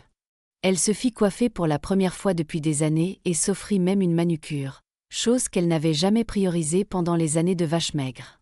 Le soir désigné arriva, et Olivia prit un bus pour l'hôtel du centre-ville dont l'adresse figurait sur l'invitation. Le chauffeur l'aida à descendre près de l'entrée étincelante, où un portier la dirigea vers une salle de conférence en mezzanine. En approchant de la porte, Olivia hésita, soudain submergée par l'incertitude. Et si c'était une sorte d'intervention? Son style de vie frugal avait-il inquiété les jumelles? Prévoyait-elle d'insister pour qu'elle déménage en maison de retraite, bien qu'elle n'eût que 57 ans et se débrouillât bien malgré ses problèmes de santé? Prenant une profonde inspiration, elle poussa la porte et se figea, stupéfaite. La grande salle était remplie de gens, dont beaucoup qu'elle reconnut malgré le passage des années. Le fils de M. Nakamura, Akiro, et sa femme Yuki, maintenant septuagénaire, la fille d'Harriet, qu'Olivia n'avait rencontrée que quelques fois lors de ses visites de Denver, Denise Williams, des services de la protection de l'enfance, maintenant retraitée avec des cheveux d'argent, Darlene du dîner, plus âgée mais toujours avec la même expression directe. Des enseignants de la STEM Academy. Même l'entrepreneur qui avait amélioré la cabane toutes ces années auparavant. Et au centre de tout cela, Maya et Zoé, maintenant des femmes de 35 ans au sommet de leur carrière professionnelle, se précipitant pour embrasser leur mère. « Qu'est-ce que c'est que tout ça ?» demanda Olivia, déconcertée par ce rassemblement. « C'est une réunion », expliqua Maya en la conduisant vers l'avant de la salle où des chaises confortables avaient été disposées. « Et un remerciement », ajouta Zoé, à tous ceux qui nous ont aidés en chemin. Olivia remarqua une équipe vidéo professionnelle dans un coin de la salle, les caméras braquées sur sa réaction. Avant qu'elle ne puisse poser de questions, une femme élégante s'approcha avec un sourire chaleureux. « Mademoiselle Reynolds, je suis le docteur Eleanor Chen, directrice de la Fondation Philips. Vos filles ont travaillé avec nous sur un projet très spécial. Ce soir n'est que le début de ce que nous espérons partager avec vous. » La soirée se déroula comme un rêve. Personne après personne s'avança pour partager des souvenirs d'Olivia et des jumelles.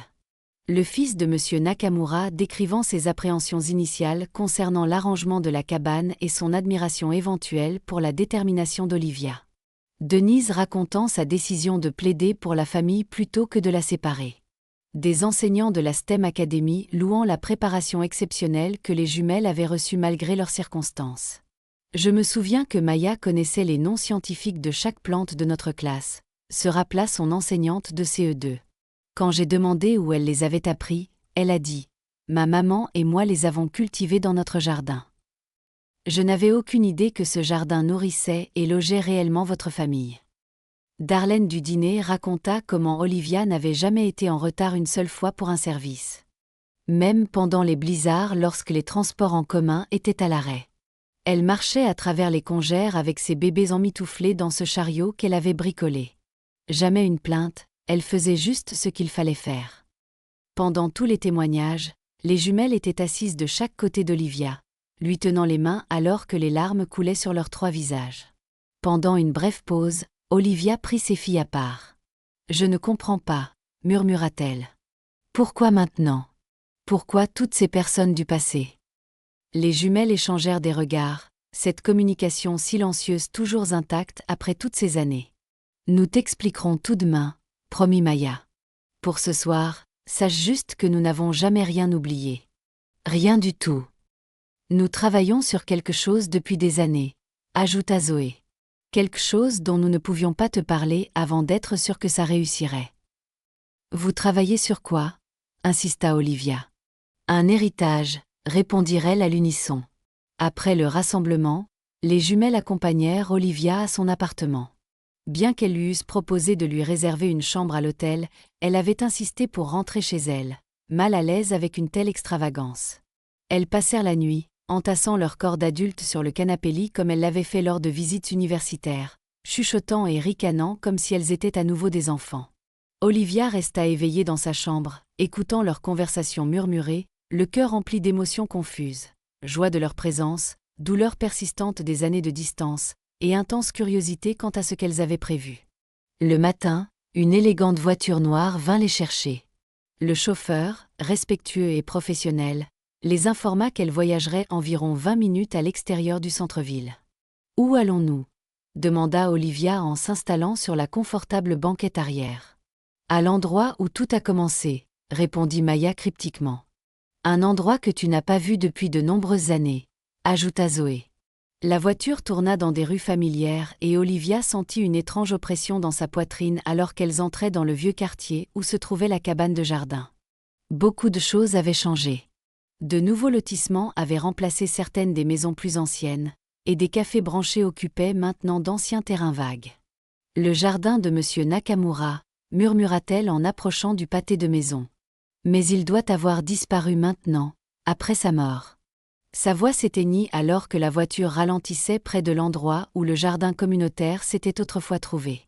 Au lieu du lotissement de condos ou du parking attendu, Olivia vit un vaste campus magnifiquement aménagé, s'étendant sur ce qui semblait être plusieurs hectares. Un bâtiment moderniste de verre et de matériaux durables s'élevait au centre, entouré de structures plus petites et d'espaces verts. Alors que la voiture s'arrêtait à la grille d'entrée, Olivia remarqua le panneau. Le centre de renouveau familial Olivia Reynolds. « Qu'est-ce que c'est » murmura Olivia, fixant son nom gravé sur le panneau. Les jumelles l'aidèrent à sortir de la voiture, soutenant chacune un de ses bras comme si elles craignaient qu'elle ne s'effondre sous le choc. « C'est ce sur quoi nous travaillons depuis 15 ans, expliqua Maya en la conduisant vers l'entrée principale. Depuis notre 2e année à Westridge, quand nous avons réalisé à quel point notre histoire était unique et combien d'autres familles sont confrontées à des difficultés similaires. Nous avons commencé petit, continua Zoé. Recherche, planification, prise de contact avec des fondations intéressées par l'éducation et la stabilité familiale. Mais je ne comprends pas, dit Olivia, toujours désorientée de voir son nom sur le bâtiment. Comment avez-vous ? Un pas à la fois, l'assura Maya. Nous t'expliquerons tout. En entrant dans le bâtiment principal, Olivia suffoqua. Le hall spacieux présentait un mur de photographies documentant leur parcours. Olivia dans sa tenue d'infirmière, les jumelles à différents âges, même une photographie soigneusement restaurée de Robert qu'Olivia croyait perdu depuis des années. Une jeune femme s'approcha, tendant la main. « Mademoiselle Reynolds, je suis Jessica Martinez, la directrice des opérations du centre. C'est un honneur de vous rencontrer. Vos filles nous ont tant parlé de vous. » « Je ne comprends toujours pas ce qu'est cet endroit, » admit Olivia, dépassée. « Peut-être qu'il vaut mieux que nous vous montrions, » suggéra Jessica en désignant un couloir. Nous avons préparé une visite. La visite commença dans une aile dédiée au logement de transition, 20 appartements et 3 entièrement meublés pour les familles en programmes éducatifs. Chaque unité disposait d'équipements modernes, d'espaces d'études et d'aménagements adaptés aux enfants. Actuellement, nous avons 18 familles en résidence, expliqua Jessica. Chaque parent est inscrit à des programmes menant à un diplôme ou à une certification tout en assurant des soins stables à ses enfants. Nous fournissons des services complets, y compris la garde d'enfants, le tutorat et l'orientation professionnelle. Elles continuèrent vers un centre éducatif où des enfants de différents âges travaillaient avec des tuteurs ou participaient à des activités éducatives. Un laboratoire informatique offrait une technologie de pointe, tandis qu'une bibliothèque rivalisait avec celle des écoles bien financées. Tous les enfants résidant au centre restent inscrits dans leurs écoles habituelles, nota Jessica, mais ici, ils reçoivent un soutien supplémentaire adapté à leurs besoins et intérêts spécifiques. Nous avons constaté que les enfants en transition de logement accusent souvent un retard scolaire. Notre objectif est de veiller à ce que les problèmes de logement temporaire ne fassent pas dérailler les progrès scolaires. Olivia écoutait avec stupéfaction, comprenant les implications mais luttant toujours pour relier cette installation impressionnante au projet mystérieux de ses filles. La visite se poursuivit à travers des installations de soins de santé offrant des services médicaux de base, des salles à manger communautaires et des bureaux administratifs. Partout, le personnel saluait les jumelles avec un respect et une familiarité évidents, confirmant qu'il s'agissait bien de leur création. Maintenant, dit Jessica, son ton s'adoucissant, il y a une partie spéciale du centre que nous avons gardée pour la fin. C'est vraiment le cœur de tout ce que nous faisons ici. Elle les conduisit à un jardin en cour intérieure, magnifiquement conçu avec des plantes indigènes et des potagers qui rappelèrent immédiatement à Olivia le jardin de M. Nakamura d'il y a des années. Au centre de cet espace se dressait une petite structure qui cloua Olivia sur place. C'était la cabane. Pas exactement comme elle avait été soigneusement restaurée, son bois patiné préservé mais renforcé, son toit réparé, ses fenêtres remplacées par des répliques exactes de celles qu'Olivia avait rapiécées tant de fois. Mais indubitablement la même structure de 2 mètres sur 3 qui les avait abrités pendant 7 ans. « Comment est-ce possible » souffla Olivia en s'approchant lentement. « Je pensais qu'elle aurait été démolie il y a des années, quand M. Nakamura est mort. Son fils allait vendre la propriété, expliqua Maya, mais nous l'avons convaincu d'attendre. Nous n'étions qu'étudiantes à l'époque, sans argent, mais nous avions une vision. Nous avons promis d'acheter le terrain éventuellement. Il pensait que nous étions folles, continua Zoé, 2 étudiantes prévoyant d'acheter une propriété urbaine de valeur. Mais il a accepté de la louer à la fondation que nous établissions jusqu'à ce que nous puissions lever les fonds. « Vous planifiez ça depuis l'université » demanda Olivia, stupéfaite. « Toutes ces années où je pensais que vous étiez juste concentrés sur vos carrières. »« Nous construisions ça » confirma Maya. Chaque brevet déposé par Zoé, chaque subvention de recherche que j'obtenais, un pourcentage allait au fond de la fondation. Nous avons vécu comme des étudiantes diplômées pendant 15 ans. Admit Zoé avec un petit sourire, même après que nous ayons pu nous permettre mieux. Chaque dollar supplémentaire allait ici. Olivia s'approcha de la cabane, touchant ses murs familiers de doigts tremblants. Puis-je ? Jessica hocha la tête, déverrouillant la porte avec une petite clé qui ressemblait étrangement à celle que M. Nakamura avait donnée à Olivia toutes ces années auparavant. En entrant, Olivia sofokwa. L'intérieur avait été méticuleusement recréé pour correspondre à ces arrangements soignés de ces années-là. Le lit plateforme avec l'espace en dessous pour le matelas des jumelles, la table rabattable, les petites étagères chargées de livres pour enfants, même les rideaux faits à la main qu'elle avait cousus avec du tissu bon marché étaient reproduits exactement. Nous avons travaillé à partir de photographies et de nos souvenirs, expliqua Maya, observant la réaction de sa mère. Nous voulions que ce soit aussi précis que possible. Autour de la cabane, protégée par une structure moderne qui la préservait sans la modifier, se trouvait une exposition de qualité muséale documentant leur parcours.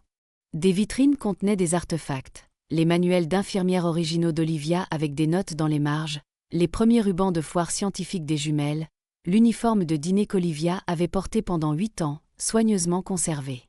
C'est l'encre du centre, expliqua Zoé alors qu'Olivia parcourait l'exposition, touchant les vitrines avec émerveillement. Chaque famille qui vient ici visite cet espace. Cela leur montre ce qui est possible, comment l'éducation peut transformer des vies, même en partant des circonstances les plus difficiles. « Mais pourquoi mon nom sur le bâtiment ?» demanda Olivia. « C'était votre vision, votre réussite. » « Parce que rien de tout cela n'existerait sans toi, » dit Maya fermement. « Pas seulement l'inspiration pour le centre, mais nous, qui nous sommes devenus, ce que nous avons pu accomplir. Chaque opportunité que nous avons eue est venue de ton sacrifice. Nous nous sommes éloignés, » admit Zoé, la voix brisée, non pas parce que nous avions honte ou que nous avions oublié, mais parce que nous avions peur. « Peur de quoi ?» demanda Olivia. « Peur d'échouer, » expliqua Maya, de te donner de faux espoirs pour ce projet et de ne pas pouvoir ensuite le réaliser. Nous ne pouvions pas supporter l'idée de te décevoir après tout ce que tu avais fait. Alors nous nous sommes concentrés sur nos carrières, continua Zoé, construisant des références et des relations qui rendraient finalement cela possible. Et oui, nous aurions dû venir plus souvent, appeler plus souvent. Cette distance a été le plus grand regret de nos vies. Mais nous n'avons jamais cessé de travailler pour ça, termina Maya. Chaque jour, dans tout ce que nous faisions, nous essayions de créer quelque chose digne de ton sacrifice. Olivia resta sans voix, submergée par la révélation que les années qu'elle avait interprétées comme une séparation croissante avaient en réalité été consacrées à cet héritage incroyable. Jessica s'éclipsa discrètement, laissant la famille seule dans l'espace d'exposition. Olivia se déplaça lentement à travers les présentoirs, reconnaissant des morceaux de leur histoire soigneusement préservés et contextualisés. Une section documentait sa formation d'infirmière, une autre présentait les succès scolaires des jumelles. L'affichage final se concentrait sur le centre lui-même, expliquant sa mission de soutenir les familles en transition éducative. Le centre est opérationnel depuis 2 ans, expliqua Maya alors qu'elle marchait. Nous voulions nous assurer qu'il était stable et performant avant de te le révéler. Actuellement, nous servons 20 familles en résidence, plus 40 autres par le biais de nos programmes de jour, ajouta Zoé. Les critères de sélection privilégient les parents poursuivant des études avec des enfants montrant un potentiel académique mais confrontés à une instabilité de logement. Tout comme nous, murmura Olivia. Exactement comme nous, confirmèrent les jumelles ensemble. Alors qu'elles terminaient la visite, elles arrivèrent dans une petite cour privée où une table avait été dressée pour le déjeuner. Les rejoignaient des figures clés du rassemblement de la veille. Harriet, utilisant maintenant un déambulateur mais toujours l'esprit vif, Denise, des services de la protection de l'enfance, et Akiro, représentant son défunt père. Pendant le repas, les jumelles expliquèrent toute l'étendue de leur projet. Le centre de renouveau familial Olivia Reynolds était désormais doté d'un modèle de financement durable, combinant le soutien de fondations, des partenariats d'entreprises et les revenus de brevets que les jumelles avaient développés grâce à leurs recherches. Nous avons établi des critères de sélection qui identifient les familles ayant le plus grand potentiel de réussite éducative, expliqua Maya. Pas seulement les capacités scolaires des enfants, mais aussi l'engagement des parents envers leur propre éducation et leur développement professionnel. Le programme de logement dure jusqu'à 2 ans, continua Zoé. Assez longtemps pour que la plupart des parents terminent des diplômes de premier cycle ou des certifications professionnelles. Nous avons déjà eu 6 familles qui ont accédé à un logement indépendant avec des carrières pouvant subvenir aux besoins éducatifs de leurs enfants. Et le taux de réussite ? Demanda Denise, l'assistante sociale en elle toujours concentrée sur les résultats mesurables.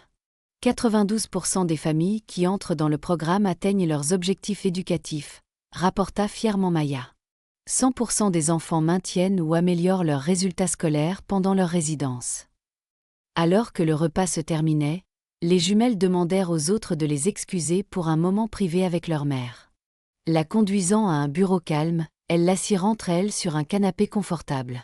« Il y a encore des choses que nous devons te dire », commença Maya en prenant la main de sa mère. 3 choses, en fait. Premièrement, continua Zoé, nous avons organisé ton traitement contre le cancer au Memorial Sloan Kettering. Le docteur Lisa Chen, la femme que tu as rencontrée hier soir, n'est pas seulement directrice de fondation, mais aussi l'une des principales oncologues du pays, spécialisée dans ton type de cancer. Elle a examiné ton dossier et pense que tu es une excellente candidate pour un nouveau protocole de traitement. Mais mon assurance ne commencerait même pas à couvrir. Kamenka Olivia. Tout est arrangé, interrompit doucement Maya. La Fondation a un programme de soins de santé pour les familles des résidents du centre. En tant qu'homonyme du centre, tu y as droit automatiquement. Avant qu'Olivia ne puisse digérer cela, Zoé continua sur le 2e point. Nous avons aménagé une résidence pour toi ici, sur le campus. C'est un appartement privé dans l'aile du personnel, avec vue sur le jardin. Tu aurais ton indépendance, mais aussi une communauté et un accès aux installations et aux soins de santé du centre sur place. Tu pourrais prendre ta retraite correctement, sans souci financier, ajouta Maya. Olivia secoua la tête, dépassée. C'est trop. Vous avez toutes les deux déjà tant fait. Il y a encore une chose, dit Zoé en jetant un coup d'œil à sa sœur. Peut-être la plus importante. Maya attrapa un ordinateur portable sur le bureau voisin et l'ouvrit pour révéler un lecteur vidéo. Depuis 3 ans, nous travaillons avec un réalisateur de documentaires pour raconter notre histoire, de la cabane à ce centre. Il s'appelle De la cabane au sanctuaire. Toutes ces interviews d'hier soir en faisaient partie, expliqua Zoé, recueillant les perspectives des personnes qui ont fait partie de notre parcours. Le film a été sélectionné pour plusieurs grands festivals, continua Maya. Il est présenté en avant-première le mois prochain à Tribeca. Mais plus important encore, ajouta Zoé, il sera utilisé comme un outil éducatif et de plaidoyer pour des changements de politique soutenant les familles en transition éducative. Ton histoire, notre histoire, pourrait aider à changer la façon dont la société réagit à des situations comme la nôtre. Olivia resta assisa en silence. Les larmes coulant sur son visage, incapable de formuler des mots adéquats pour répondre à ces révélations. Nous savons que c'est beaucoup à encaisser, dit Maya doucement. Et nous comprendrons si tu as besoin de temps pour considérer l'offre de résidence, ajouta Zoé. Mais le traitement contre le cancer n'est pas négociable. Nous avons déjà programmé la première consultation. Olivia retrouva enfin sa voix. Toutes ces années, j'ai pensé que vous preniez vos distances avec notre passé, avec moi. J'ai entendu Maya décrire la cabane comme une maison de campagne une fois, et j'ai supposé que vous aviez honte. Les jumelles échangèrent des regards coupables. Il y a eu des moments où nous avons fait ça, admit Maya, surtout à l'université, quand cela semblait plus facile que d'expliquer toute la vérité compliquée. Mais en vieillissant, nous avons commencé à partager la vraie histoire, expliqua Zoé, avec des collègues qui pouvaient nous aider à construire cet endroit, avec des fondations qui pouvaient le financer, avec des cinéastes qui pouvaient le documenter. Notre honte ne venait pas de nos origines, dit Maya avec ferveur. C'était de ne pas être venu assez souvent, de ne pas avoir appelé assez, pendant que nous construisions tout ça. Nous avions tellement peur de te donner de faux espoirs avant d'être sûrs que ça réussirait. Olivia tendit les bras, attirant ses deux filles dans une étreinte. Je n'ai jamais été aussi fière de toute ma vie. Pas seulement de ce que vous avez construit, mais de qui vous êtes devenus. Alors qu'elles se tenaient serrées, des années d'incompréhension et de distance se dissolvirent dans la reconnaissance d'une vérité plus profonde. Les jumelles n'avaient jamais oublié ni rejeté leur passé. Au lieu de cela, elles l'avaient transformé en un héritage qui aiderait d'innombrables familles confrontées aux mêmes luttes qu'elles avaient surmontées. La semaine suivante se déroula dans un tourbillon d'activités. Olivia commença ses consultations de traitement au Memorial Sloan Kettering, où le pronostic était plus optimiste que ne l'avaient indiqué ses médecins précédents. Le nouveau protocole offrait une promesse significative non seulement de rémission, mais aussi de guérison potentielle de son cancer à un stade précoce. Elle passa également du temps à explorer plus en profondeur le centre, rencontrant les familles résidentes et observant les programmes en action. Chaque jour révélait de nouveaux aspects de la planification minutieuse des jumelles. Comment le soutien éducatif était structuré pour s'adapter aux horaires variables des parents. Comment les espaces communs favorisaient la communauté tandis que les appartements privés préservaient la dignité et l'indépendance. Comment chaque détail reflétait les leçons tirées de leur propre expérience. Les familles résidentes, initialement timides en présence de l'homonyme du centre, s'ouvrirent progressivement à Olivia. Beaucoup étaient des mères célibataires, bien qu'il y eût aussi des pères et des familles biparentales confrontées à des difficultés temporaires. Tous poursuivaient des études, programmes d'infirmières, formation d'enseignants, formation technique, diplômes universitaires, tout en soutenant des enfants prometteurs sur le plan scolaire. Vos filles racontent votre histoire lors de l'orientation, confia une mère alors qu'elle se préparait pour les cours du soir. Au début, je n'y croyais pas, qu'elles aient vécu dans une cabane et qu'elles soient maintenant des scientifiques célèbres. Mais voir cette cabane dans la cour, entendre les détails, ça m'a donné de l'espoir quand j'en avais vraiment besoin. Olivia passa des heures dans l'exposition entourant la cabane, absorbant la documentation minutieuse de leur parcours. Les jumelles avaient collecté des coupures de journaux sur l'accident de Robert, l'annonce de la remise du diplôme d'infirmière d'Olivia, les récompenses scolaires que les jumelles avaient reçues. Elles avaient créé des chronologies montrant leur progression scolaire parallèlement au développement de carrière d'Olivia, illustrant comment l'éducation avait transformé leurs opportunités. La section la plus émouvante était consacrée aux « aides invisibles », des personnes comme M. Nakamura, Harriet, Denise et Darlene, qui avaient offert un soutien essentiel à des moments clés. L'exposition soulignait comment l'intervention communautaire, aussi modeste soit-elle, pouvait faire une différence considérable dans les résultats scolaires des familles en crise.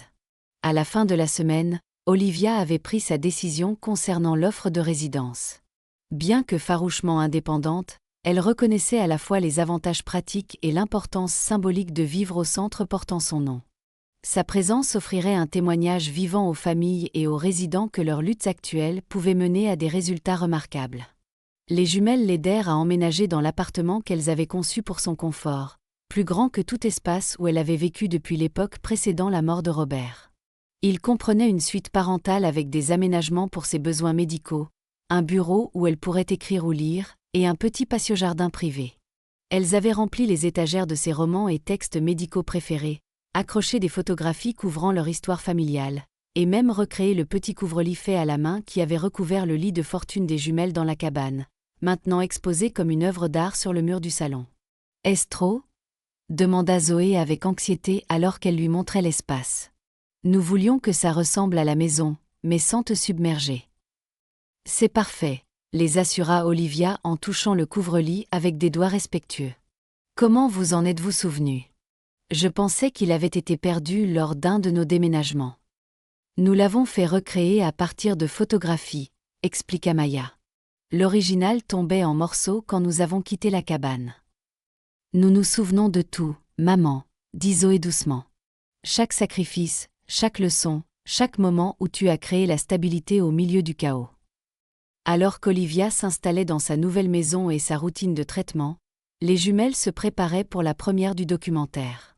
Bien qu'initialement hésitante à participer à une telle exposition publique de leur passé, Olivia embrassa progressivement l'impact potentiel que leur histoire pourrait avoir sur la politique et la perception. « Le réalisateur veut inclure des images récentes », expliqua Maya lors d'un dîner dans le nouvel appartement d'Olivia. « Ta réaction en voyant le centre, en rencontrant les familles. Serais-tu à l'aise avec ça ? » Si cela aide d'autres familles, oui, décida Olivia. Bien que je ne puisse imaginer personne voulant regarder un film sur nous. En fait, dit Zoé, échangeant un regard avec sa sœur, l'intérêt avant le festival a été significatif. Plusieurs plateformes de streaming négocient déjà les droits de distribution. Apparemment, les gens trouvent notre histoire fascinante, ajouta Maya avec un petit sourire. Les histoires de misère à la richesse ont toujours été populaires, remarqua Olivia. Bien que nous n'ayons jamais vraiment été dans la misère, juste dans une très petite cabane. Les jumelles rirent, soulagées que leur mère puisse maintenant trouver de l'humour dans ce qui avait autrefois été des circonstances désespérées. Le tournage du documentaire se conclut par des entretiens avec Olivia interagissant avec les familles résidentes actuelles. Elle se retrouva naturellement à endosser un rôle de mentor, offrant des conseils pratiques aux parents luttant pour concilier éducation et garde d'enfants, partageant des techniques qu'elle avait développées pour créer des moments éducatifs dans les activités quotidiennes. Un après-midi, alors qu'elle montrait à un groupe de mères résidentes comment créer des jeux d'apprentissage à partir d'objets ménagers, Olivia remarqua 2 jeunes jumelles qui observaient attentivement depuis l'embrasure de la porte. Âgées d'environ 7 ans, avec des tresses assorties et des expressions sérieuses, elle lui rappelait avec force Maya et Zoé à cet âge. « Bonjour », les appelait-elle en leur faisant signe d'entrer. « Voulez-vous vous joindre à nous ?» Les filles s'approchèrent timidement, l'une légèrement derrière l'autre. « Êtes-vous vraiment la dame qui vivait dans la cabane ?»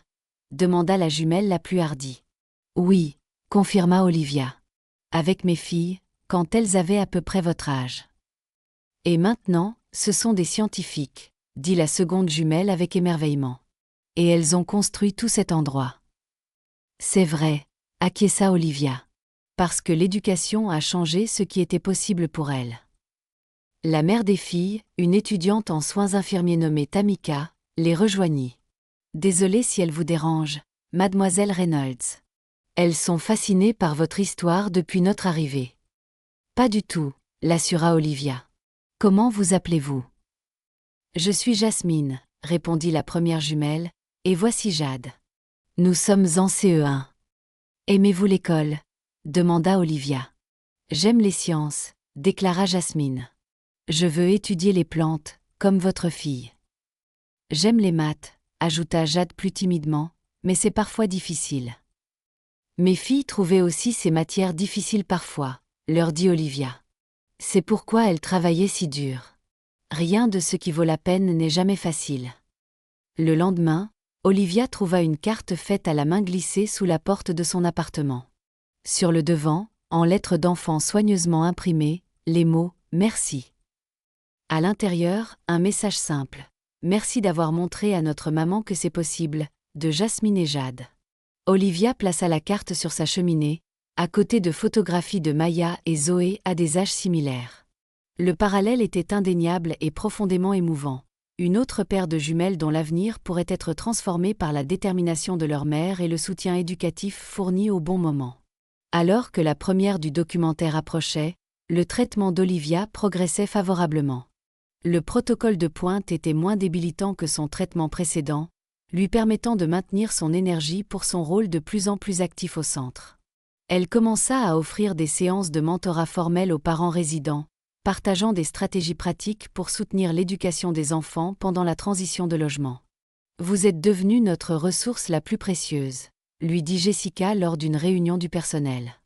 Les parents s'identifient à vous d'une manière qu'ils ne peuvent pas avec des conseillers professionnels.